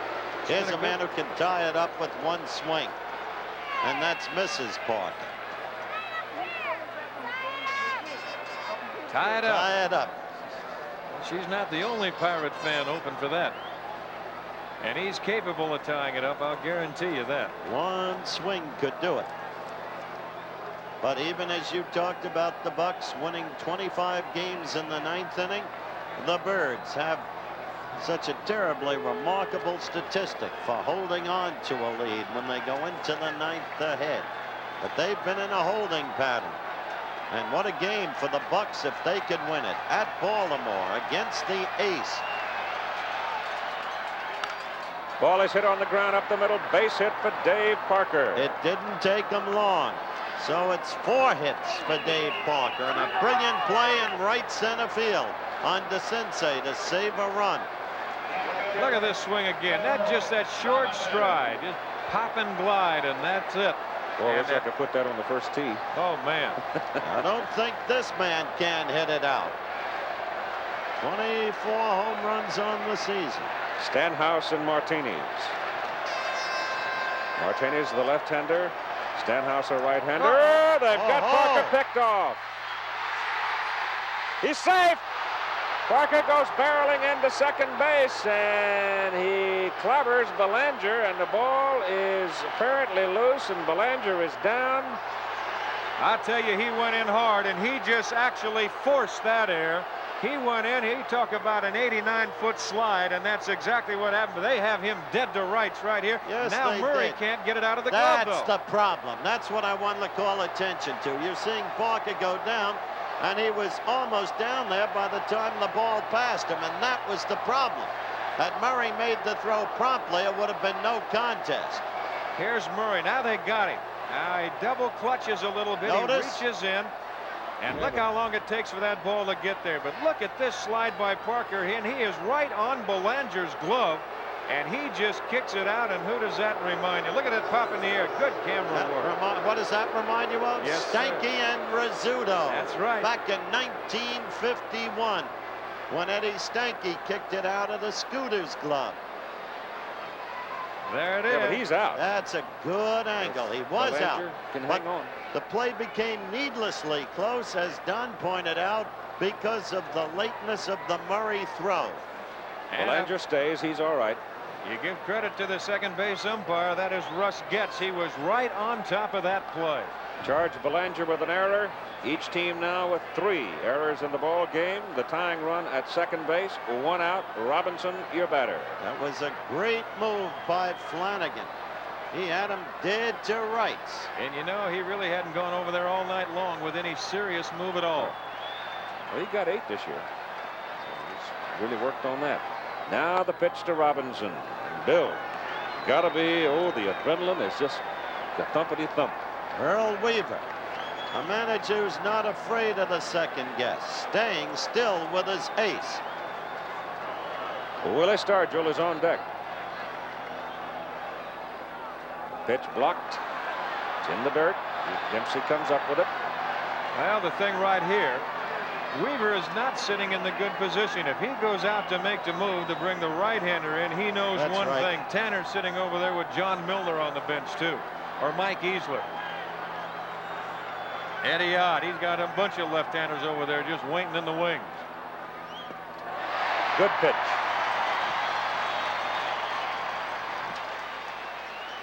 Flanagan now 131 pitches. That's a long night's work. I tell you, this little guy here, he's showing you a little fortitude out there tonight. Well, especially when he had Parker picked off, and he thought that would be it. Up. Cued to the second baseman, Dower. 2 down. Parker at third. So it comes down to this. the big man, who homered in his last time at bat to open the 8th inning to make it a 1-run ball game. The man who many think will be the MVP in the National League. Fans on their feet waiting for out number 3. They'll watch it standing up. Willie Stargell, on playing in the series, says, quote, getting into the World Series is like savoring a fine meal. It's something you take slowly and enjoy every minute. It's the best of 7 feast.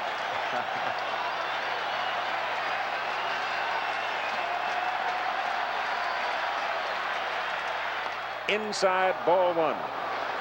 There is one of the few times that Stargell's had a fastball tonight. He's seen a lot of breaking pitches, hit his home run off a breaking pitch. That could be just to put something in the mind of Stargell. That came on a pitch where Dempsey wanted it over the top. Flanagan didn't put it there. Strike. 1-1. This man can do to a low ball, Don, and you know it, what Reggie Jackson can do to a low ball. Golf it right out of the ballpark. Oh, he's an excellent low ball hitter. He'll hit it 9 miles. He won't just get it out of the ballpark. He might have hit it clean over everything. There you get the deuce, get the change. Look out. Low.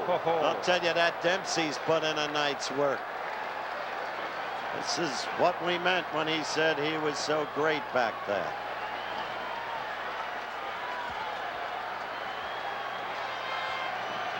The Baltimore infield way back. Coming inside. High pop left side. Belanger going out. Makes the catch. Baltimore wins it 5-4. What a tough victory, and what an augury for this World Series. Each team playing according to its pattern of the year is really incredible when you look at it. Baltimore holding together with its pitching ace all the way. And the Bucks chopping, getting the great relief pitching, just failing. Well, you really can't say enough, I don't think, for the gutty performance of Mike Flanagan. He stayed right there. He fought him tooth and nail, and he ends up on top. The line score, Baltimore 5-6-3, Pittsburgh 4-11-3. Back after this message and a word from our local station.